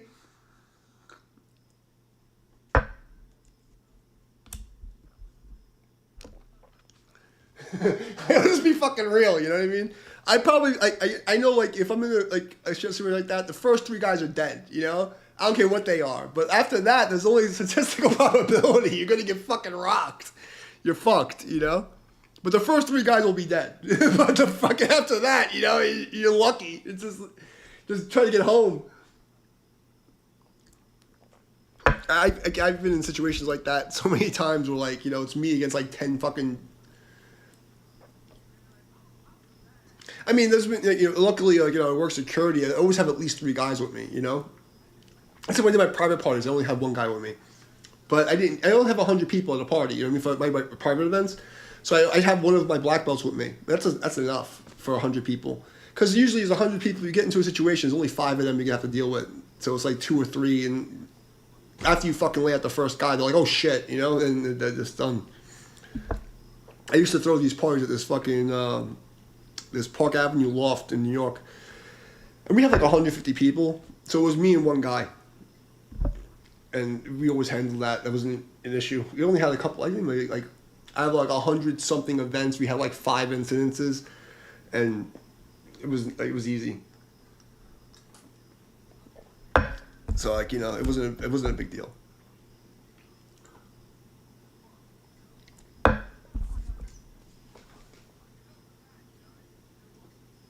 Oh yeah, I mean, I had a short, I call it an incidents with the military in my life, you know, because I got, it was a very, because in the 90s it was very easy, I can't say on the internet, but like I never actually got to serve, but I almost got in and I had a situation.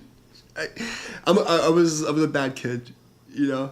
But I wound up working for a company that worked for the military for a little while, and I had some fun. But other than that, you know, but I spent a lot of time training. You know, that was another thing. Like, you know, like kind of in the 20s, I was like, do I really want to do this, or do I want to, like, you know? And so I wound up training. You know, a lot of my kids went. I call them my kids, you know, but they're my students, and I trained a lot of guys that went to the military, and then guys who came out of the military came to me. Like I had a couple of like guys who were like Rangers and SEALs that used to come to like train with me and shit, but I never actually got to serve in the military, but I wouldn't have made it. Like, you know, I got... I wish I could tell the story of what actually happened because it was so fucking stupid. But I'm glad that it happened that way because I was not military material. I was too smart. I was too much of an asshole. And I was raised by my master. And for like 3 years, bro... They like 2 different branches would call like looking for me, bro. Like looking for my ass, like looking for me, bro. I can't. I wish I could tell the story what happened because it's so fucking funny. But this is like the 90s before, you know, it was still paper. You know what I mean? So I got away with a lot of shit. But then later on I wound up, you know, because I was a computer tech and like, you know, and then my master was he was like special forces Korean guy. You know, he was not Korean, but he was American Army he got transferred into the Oracle Capital Division, and then his students were like FBI, ATF, like all kinds of goons. So they got me this offer for Blackwater and all this crazy shit, and some weird stuff happened. And then like, you know, I went to I don't want to. I've been drinking. I gotta be careful. But I'm just gonna say that from 96 to 99, motherfuckers were like pissed, bro.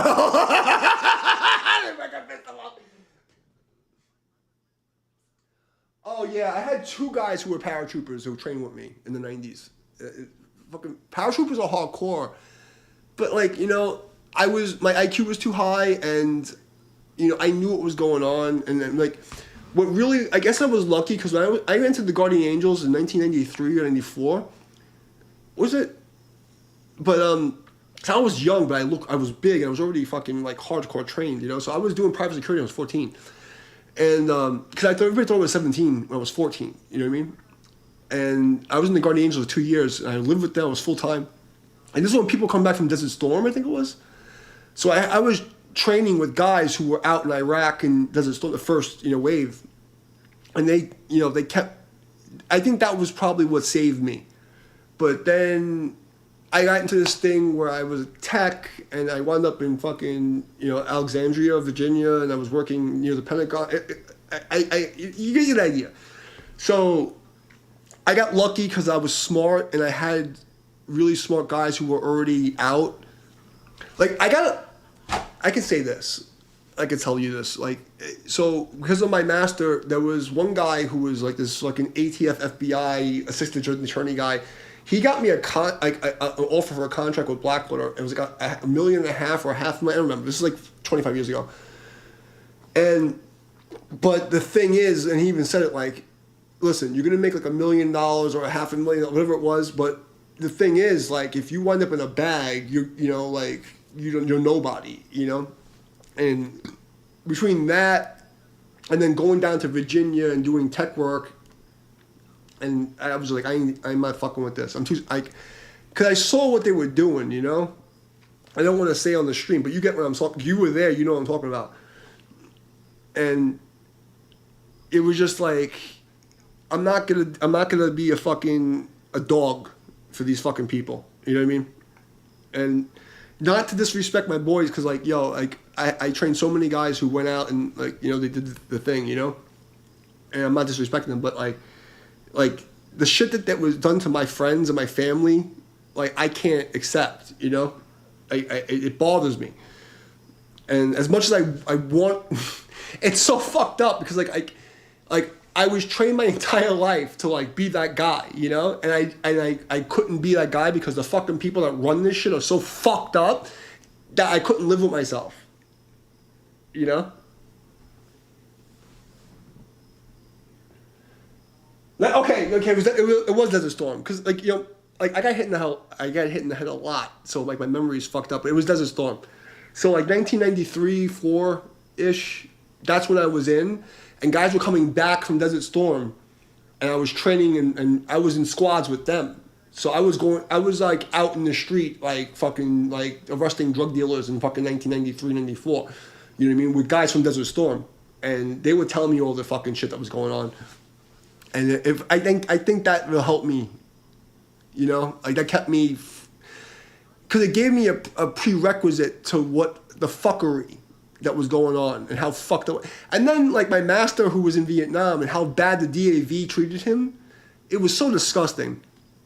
But I wound up training at least like 20 guys over 15, 20 years, you know, whatever it was, that, you know, went in, you know.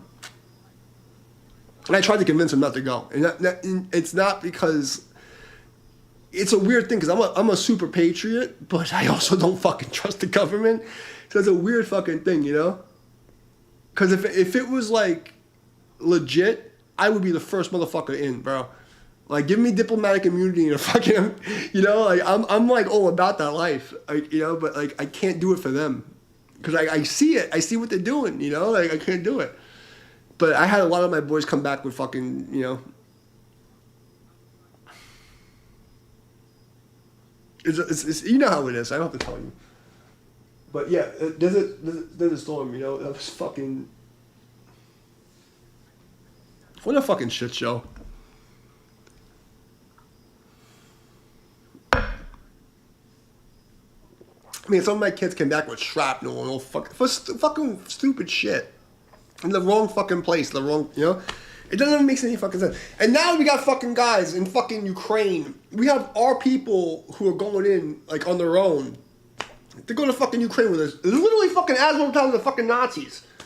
It's so fucking stupid, man. It's like, oh my God, I can't deal with it. It's just like, because, like, as a kid, I trained my entire life to do the thing. And I can't do the thing because it's so retarded. I can't go do the thing because the people that run the thing are so retarded. But yeah, exactly. You know, it's like that's my like my love-hate, because like, you know, because like I'm kind of this like bastard military brat, you know, but at the same time I can't stand what runs it, you know? And my whole life was dedicated to like preparing to do that thing, and like I couldn't do the thing because I saw what they were doing and what they did to my families. You know, I call my family, they're not my like blood family, but the people who raised me, you know? And I'm like, I can't do it. It's like this, it's this fucking thorn in my side, you know, because like I trained from 13 to 19 to prepare to do the thing, you know? That's all I wanted to do. And then I was like, I can't do the thing because these fucking people are Satan's asshole. And I trained so many kids who went, I call them, I call them kids, but they're not kids, you know? But and then guys who came back after that I had to do rehab because I was at Equinox. I had an Army Ranger, Navy SEAL.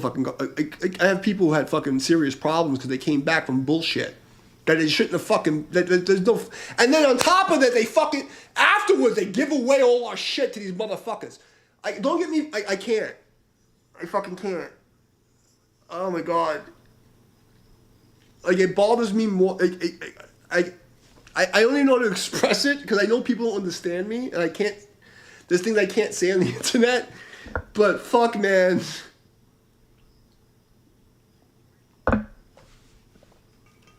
But you know what? Like, it is what it is. I'm just glad you understand what I'm talking about. Like, I know I don't have to say it to you because I can tell you don't know you know what I mean.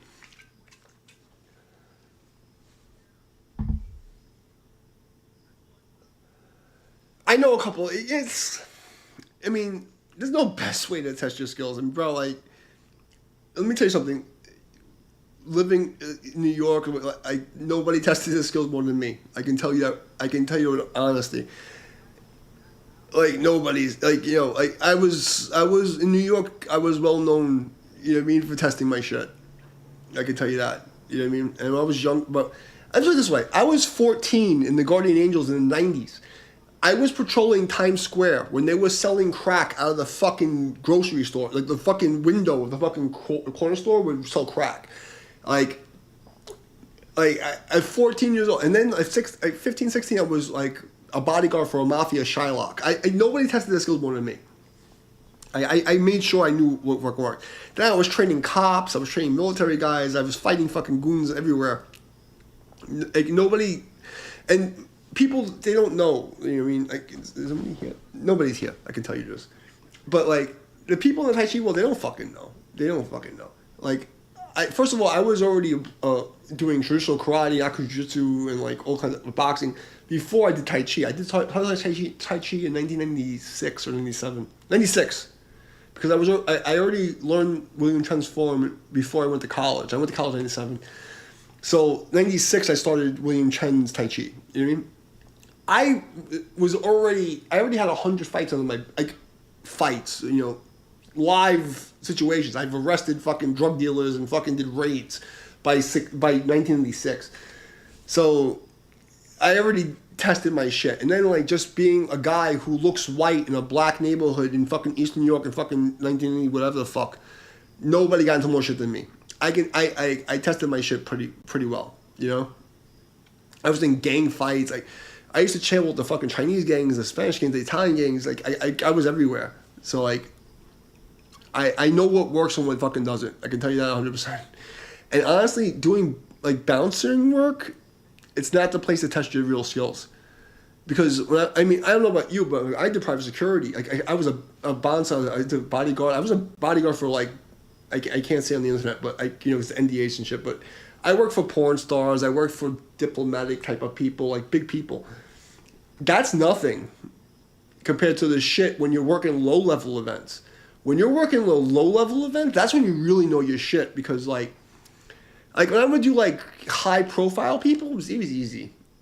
The high-profile people were fucking easy, man. It was when I was, like, doing patrols or, like, I was fucking, like working with, like, the lower-level people. Or, like, can I say this on the internet? Like, so my mom got me a gig for a mafia Shylock. Like, you know, like, even that wasn't as bad as working, like, the regular parties. Like, bro, like, the fucking low-level shit is when you really know if you fucking know your shit.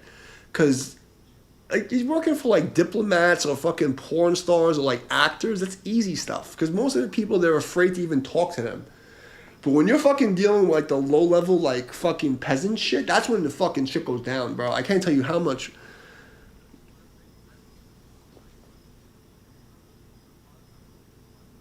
Oh, the Black Taoist? I'm gonna be honest with you. I give the Black Taoist and Rudy Curry. Sifu Rudy Curry. He's in one of my push hands videos from 2017. You'll see him in one of my videos. I think it's like push hands with Mike or something. It's like one of my oldest videos. And you see him in the background of the suit. I always wanted to meet this guy. I gotta give those guys credit because when YouTube Tai Chi started, those were the guys that really kicked it off. And no one gave them honorable credit, and it bothers me, you know, because like they really, like, in the early days of the YouTube, they really pushed it. And when I was working at Equinox, I trained one of the fighters for the what do they call it? Man Up Stand Up, where Rudy Curry and the Black Taoist, they had a traditional martial arts MMA thing, where traditional martial arts, and I had a fighter go in, and my fighter won. I was working at Equinox. His name was Carter Berry. So I trained this guy. I helped train him for the fight, and he won the fights. But I have nothing but respect for those guys. But I can tell you that I trained the fighter that went in and fucked those guys up. So like, my fighter won. That's all I can tell you. You know what I mean? And there's a little, I would fucking kill those fucking dudes. But I have nothing but respect for Sifu Rudy and the Black Taoist guy, because you gotta give respect where it's due. Like, when the shit started, those are the guys who started, who in the YouTube Tai Chi internal martial arts world, those are the fucking guys that no one gives credit to. And, you know, I'll give them a respect. Like, they deserve it. You know what I mean? And they have their own, like, competition. You know what I mean? And my fighter won. That's the whiskey talking. Don't be mad at me. You know what I mean? But, like, my fighter did win. So.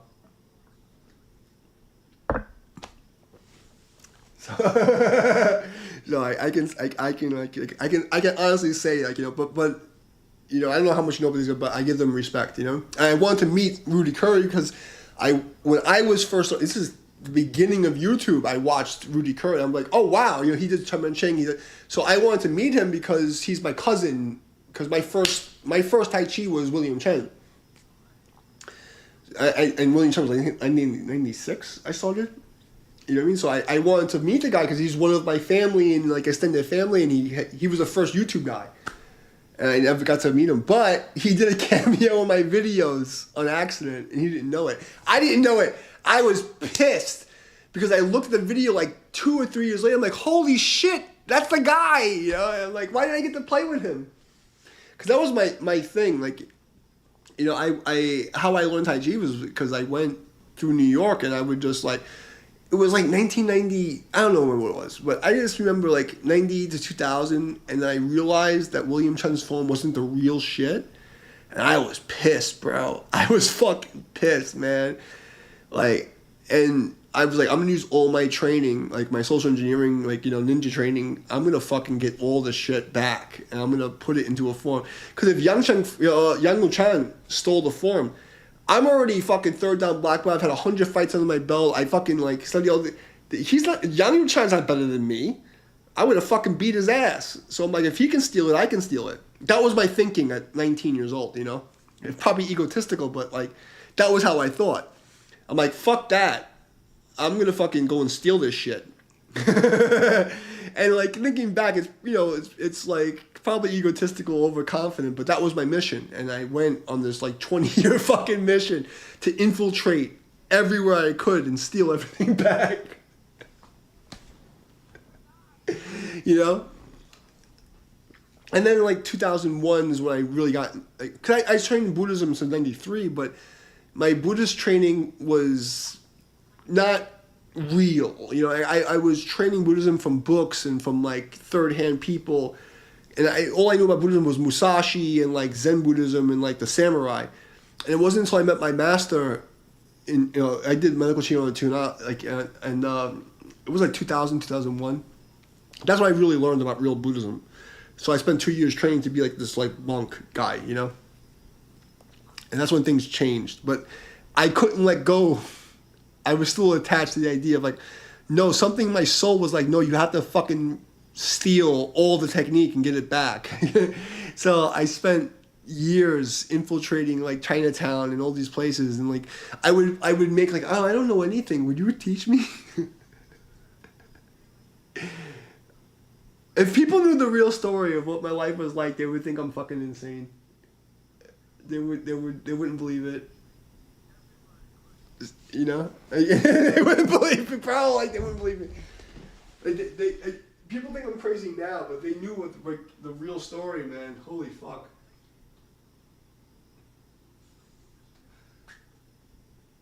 I can't. I wish I could tell the real story.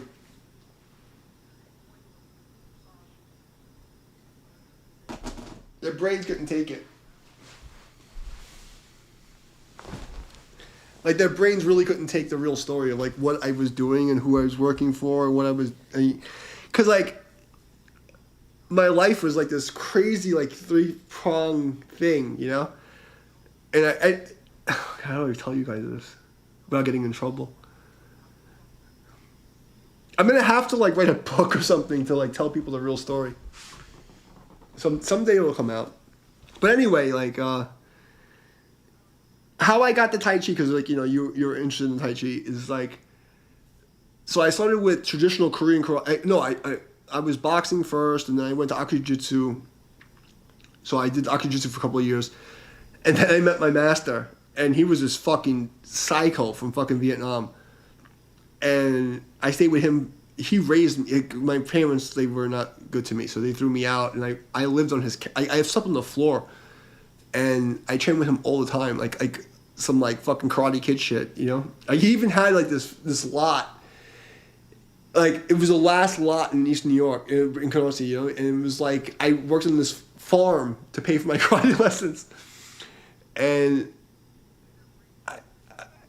it was just crazy. And then one of his black belts was the one who taught me Tai Chi. It was like 96, I think it was when I first started Tai Chi. And he punched me. He just took a phone book, put it on my chest, and he blasted me with a hollow fist. And I was like, what the fuck is that? And he goes, that's Tai Chi. I'm like, I need to learn whatever the fuck that is. My karate teacher hated it. So I practiced Tai Chi in secret for years, so from like 96 to 2001. And then finally my teacher started seeing me do it, and I still did it, but he didn't like it. And then 2001, when I started seeing the Chinese websites on Toro, it was like Vizio, I don't know what the fuck it was. It was before the internet was an internet, and I started seeing like Lafajing, oh, I gotta figure this out, like the fake, whatever this is. And then I started coming online in 2001, the Yahoo forums, and trying to say, no, it's not fake. I've been like working on this. I'm showing you it's not fake. And they hated my guts. And then I spent another 6-7 years like really going in to figure out what the secret stuff was. And then I was like, oh shit, it's really lost because of the communist revolution. So let me put it back together. And that's how the whole thing started. And that's how the Celestial Dragon form came about. You know, like my secret form. So my secret, like, real form that, like, nobody ever saw me do until recently was around 2002. What I did was I said, okay, well, William Chen took Chen Menqing's form and added moves back. And Yang Luchan stole the form. And I'm better than both of them. This was my thinking back at the time. I have more fight experience, more martial arts experience than... Because William Chen only trained for 2 years with Chen Menqing. Yang Luchan, who the fuck knows what he trained? I'm like, I'll fucking murder those fucking guys. Like, it's like, I grew up in the ghetto. I trained since I was 13 years, like, really hard. They're not better than me. So I should be able to repurpose this stuff. So the Celestial Dragon form, I didn't name Celestial Dragon form. Sifu Shirley named it, but, like, you know, my form had no name. It was, you know, Tongchun. It was like Tang Dynasty form. Tongchun is like, that's what I named it. It was the Tang Dynasty hand. And what I was trying to do was, like, every person or every master I met, what I did was I would see, okay, because I trained Tong Long, I trained Tang Bei, I trained all these other fucking styles with the guys I knew. The dragon style, all this shit. I was like, okay, I'm going to take every technique that I know. I'm going to use my traditional karate as a base, because that's why I train. And I'm going to say, okay, what forms are they using that fit into my curriculum? And then what forms do we not have in my curriculum that fit without changing any of my technique, that work? After that, I'm going to say, okay, what forms what techniques do they have, or hands do they have that's not connected, that actually works? And I'm going to put that on top of William Chen's form. And I'm going to use William Chen's form as a notebook to mark my progress. And And originally, I had a notebook that had everyone's name and the date, but then it just got so crazy because like I would go to the parks and these and then they get outside of Tai Chi because like I met guys who were like the trainers for the Olympic fucking Greco-Roman team, the fucking Penn State wrestlers that I fucking like shit on. All these fucking I played like world champion Brazilian Jiu-Jitsu guys and all these fucking goons. And I would just take everything that I knew that would work and I put it on top of William Turner's form. And after 20 years became the Celestial Dragon form. That's what we call it now. But anyway. Yo, what's up, Craig? So that's the history of the Celestial Dragon that I'm teaching, you know, and I wasn't planning on teaching it. Like, it was really just for my black belts and, like, ex-military guys, like, people who had training that wanted to learn, like, real Tai Chi. That was my original goal. Like, I would pass it on to my family and my black belts, and then, you know, guys who had real training, I would teach them the real shit that I stole. And now with Tai Chi United and Sifu Shirley, that's where the Celestial Dragon form, like I'm teaching the notebook. But even then I can't really teach it because nobody's hardcore enough to do the real training the way I did it. Like if I made people train the way I train myself, they would fail. They wouldn't be able to handle it. They can't believe it. You know, like everyone thinks, like I can't say many people think I'm like some like white kid who has like a fucking like a trust. People came to my stream and told me a white kid with a trust fund. I'm like, you guys have no idea. Like my whole thing was Musashi. Like, you know, like I'm gonna be this wandering monk, and like, you know, they don't get it. Like I trained every day for 20 fucking years, like every day. Like I did karate, did my Tai Chi, like my life depended on it. Like I was a fucking warrior monk, you know. They don't get it, and like I don't think I'll ever be able to pass it on for real because they're too weak. They're not gonna get it. So that's why, at least, like Sifu Shirley calls it, like the movement DNA. Like I can pass on the DNA, and if there's people who are smart enough or are gonna really do like the thing, they'll unlock it on their own. But I'll never be able to pass on the real shit. It's child abuse, bro. It's child abuse. It's child abuse. They'll never get it. Like they'll never. Like even my guitar training, right? People think like, oh, I just woke up one day. No, like they don't get it. Like I suffered. Like I suffered to be able to play guitar. Like, you know, like they don't understand. To me, guitar is kung fu. Like guitar is like fucking like martial arts. You know, like my friend was killed in a car chase. Here's a real story. So I learned guitar and acoustic from my guitar teacher, and then I was a rapper, and one of the guitar students was his brother Mike Nabatoff was in this band called Injustice. It was a death metal band, pretty famous band. And those members from that band became a rap group called Nonfiction. You can look this up. And there's a guy called Gore-Tex in like Nonfiction and Uncle Howie Records. And it was funny because my best friend, his mother was Uncle Howie's girlfriend. It's crazy. But so then something happened, and long story short, I was playing in this shitty fucking band. I was like 15, 16. I knew like 3 chords and a couple like Green Day and Metallica riffs, and my best friend, who was a bass player, he got killed in a car chase from the cops on Queens Boulevard. Oh no, it was Causeway Boulevard. Sorry. And my ex-girlfriend was in the car, by the way. That's a whole other fucking story. But the drummer came to me and said, "Yo, I'm going to music school. You want to come to music school?" I'm like, "Are you fucking stupid? Like, I can't compete with you. You're a fucking, like, you know, rich Jewish kid and a family buys everything, and like fucking all these Chinese kids who fucking like." And he's like, "Well, you have 8 months, bro. Figure it out." And I went to my karate teacher, and my karate teacher was like, "If you can train with me and survive, you can train. You can do anything. Music is a joke."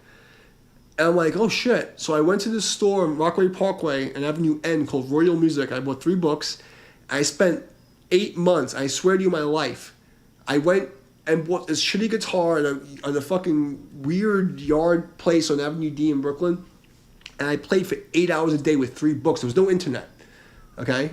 And I got into this school with a fucking scholarship, a half scholarship. And I treated music as martial arts. That's how I did it. It's a real story.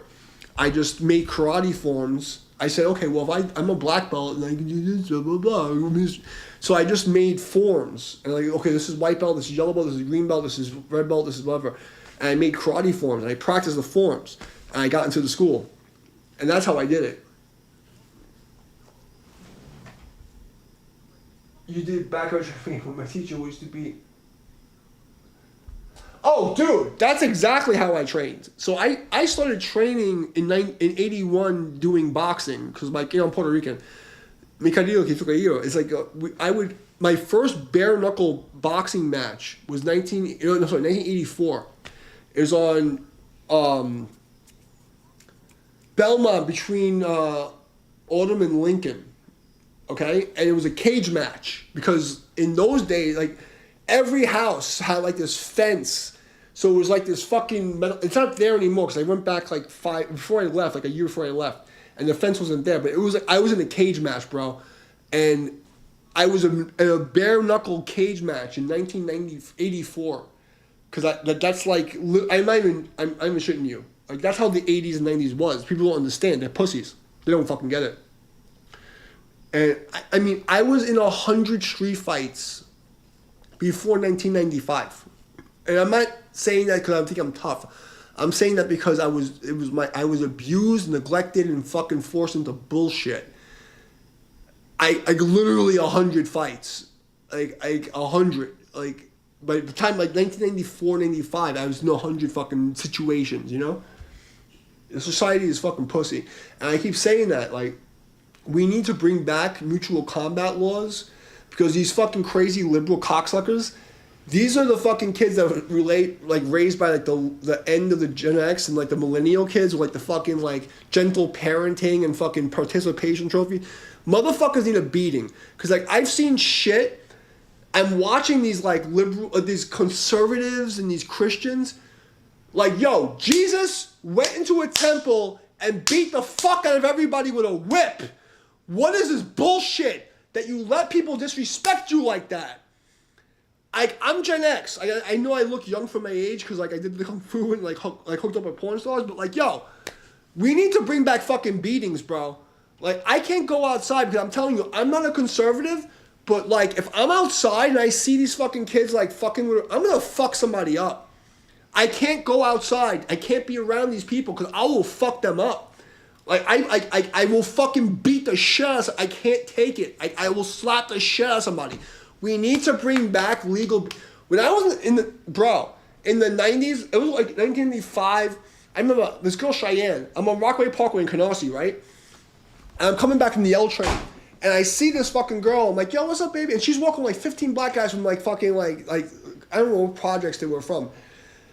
And we turn on Farragut Road, and like 5 guys break off, and and this is something I learned from my mother. She did like Black Cat Kempo, and she taught me this. I used to carry saran wrap with pennies and nickels mixed with Vaseline and salt. And I would wrap it in saran wrap and I would tie it into a bow and put it in my pocket so that if someone fucked with me, I would. So let me explain. So I'm as you can look at the Google Maps, okay? So it's the L train on Glenwood and Rockaway Parkway, and I walk up to fucking Rockaway Parkway in Farragut and turn right to go to my house, and.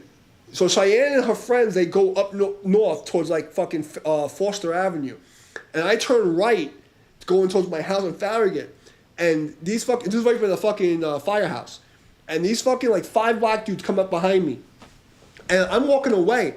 And one of them dudes like fucking punched me in the back of the head and like, yo, run your shit. So I'm like, oh yeah, motherfucker? And I went in my pocket, I grabbed. Bro, I had this sack, like this big of fucking pennies and nickels with fucking saran wrap and fucking Vaseline and fucking oil and salt and pepper. And I fucking squeezed it and I fucking threw it at these motherfuckers. And it's like, bah, bah, bah, bah, bah, bah, bah. They chased me for 5 blocks to my house. I locked it, I just made, bro, I swear to you. Just imagine you fucking have like 5 dudes punch you in the face. They're gonna run your shit. And I just threw this fucking sack of shit at them. And you just hear bing, bing, bing, bing, bing, bing, bing, bing, bing. And I just book, bro. And I went into my house, I locked the door. They're banging on my door. So behind my door, I had a fucking, a metal elusive slugger, like a fucking bat. So I went in my house, I grabbed the bat, and they're banging, banging, banging, and I wait to stop banging. And I opened the door, I was like, bang niggas out, bro, bang, bang, bang. So 2 dudes are out in front of my house, man. And now I'm chasing 3 motherfuckers, like maybe it was like 4 or 5, I don't remember, maybe it was 7 dudes, I don't remember. There was 5 at least, I can remember clearly. You know, this is like 1990, whatever the fuck. But I remember at least 5, maybe there was 7 guys. Because I remember I fucking batted out 2 dudes in front of my house. And they're fucking out, bro, blood all over the place. So now I'm chasing motherfuckers down Rockaway Parkway. And then this unmarked car with these 2 Irish dudes pull up. What the fuck are you doing? It was 2 DTs from the 69th precinct. 69th precinct. That was on Forster 90 and 68th Street. No, I'm sorry, Forster and 98th Street. So it was 69th precinct. They pulled me up into an unmarked car, Crown Vic, bro. They put me in the back of the car. Like, what the fuck are you doing? I'm like, yo, these motherfuckers are trying to rob me, blah, blah, blah. All right, here's what we're going to do. We're going to go find them, and you're going to finish the job. Bro, the fucking undercover cops put me in the back of the car to chase down these dudes and bat them out. That was the difference between Dinkins and Giuliani. Like, I was in the Guardian Angels during Dinkins. Like, and when, like, Giuliani came and the fucking, like, the government fucking corporation shit, like, fucking ruined everything.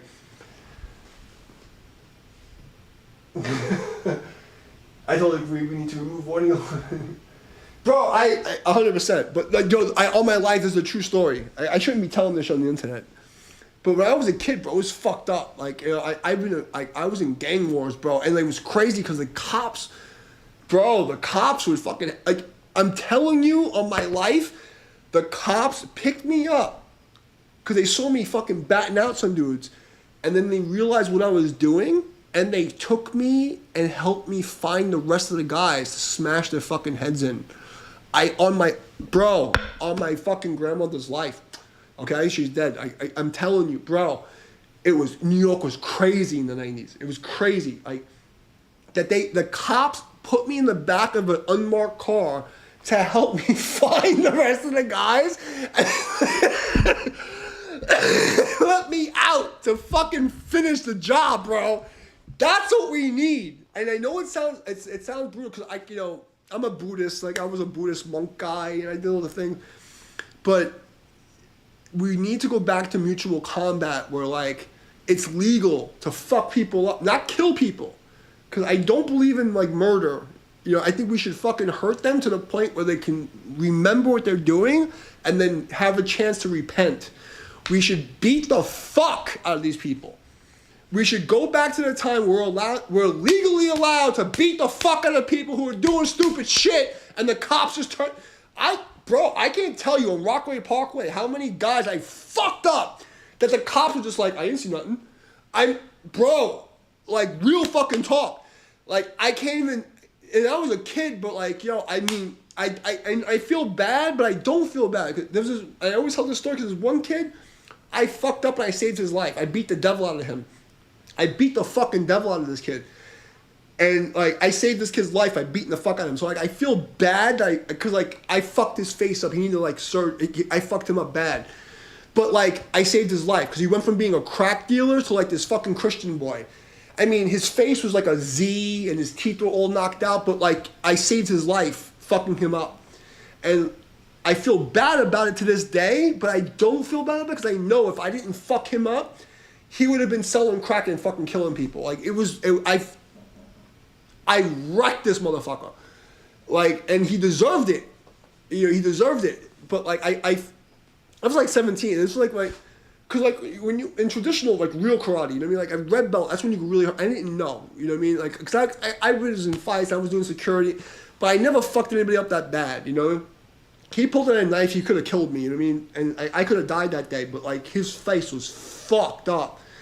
And I always go back to that, like, like, it bothered me, but I don't want to tell the whole story again because I told it in the stream a couple of times, but, like, I saved his life, and I look back at that, like, we need to go back to the days where people are allowed to fight and like an honor fighting, you know, like you disgraced my honor. The Charlie Kirk thing. You got kids who are fucking going around, and it's one kid being a retard. Oh, I'm gonna desecrate, and all these Christians are standing around watching this fucking retard fuck up this memorial. And we're not gonna do anything because Jesus wouldn't have let you do that. Jesus would have beat your ass. You know? No, take care, Craig. Take care, brother. But that's like, that's my thing. Like, I really hope that we can go back to legal mutual combat. I don't believe in like political violence. I don't believe in like protesting and like, but like when you disrespect the community should have the right to lynch you. Like when you're fucking desecrating the dead, we need to beat your ass. Like we need to legally have a right to just fucking smack the shit out of you. Like I'm fucking done. Like, and that's why I don't go outside because like right now I'm in this town called Wilmington. Like I just moved from the sticks, North Carolina to the city, and there's this fucking. I just watched this shit on TikTok, where UMC Wilmington, like they have like 50 to 100 people, like you know, like doing more of a Charlie Kirk, and like they have this rock they painted, and they're all praying, and this one girl comes out and is like doing, and then they paint BLM. Yo, you guys need to fucking beat the crap and don't kill them. But, like, we need to make it legal to beat the shit out of people who are doing bad things. We need to make fucking, like, parenting legal again where you can smack your fucking kid. This is stupid. Yo, no doubt, brother. Yo, you be safe. I'm going to go to sleep also. But I'm glad I got to rant and you guys agree with me. You know? But, I appreciate you because this ranting is my therapy to these fucking people who aren't insane, who understand what I'm saying. But don't go and kill anybody. You know, let's try to change the laws so we're allowed to beat people's asses again. And salute to everybody. And to our brothers who ain't here, because I know you're military, you know, and I have some people I lost also. And yeah, that's it. So, yo, be safe, man. Get some sleep. I'm gonna go eat a taco. I'm glad I got to get this off my chest because, like, you know, like, fuck these people. You know, that's it. All right, guys. I'm gonna call it a night. I don't know who else is here. Let me see what this is. That's cheesy. I'm not doing that. All right, guys. I think I told some stories. I made people happy. Don't suck the devil's dick, and be good to each other. Be excellent to each other. All right. I'll be on tomorrow. I'll see you guys later. Peace out.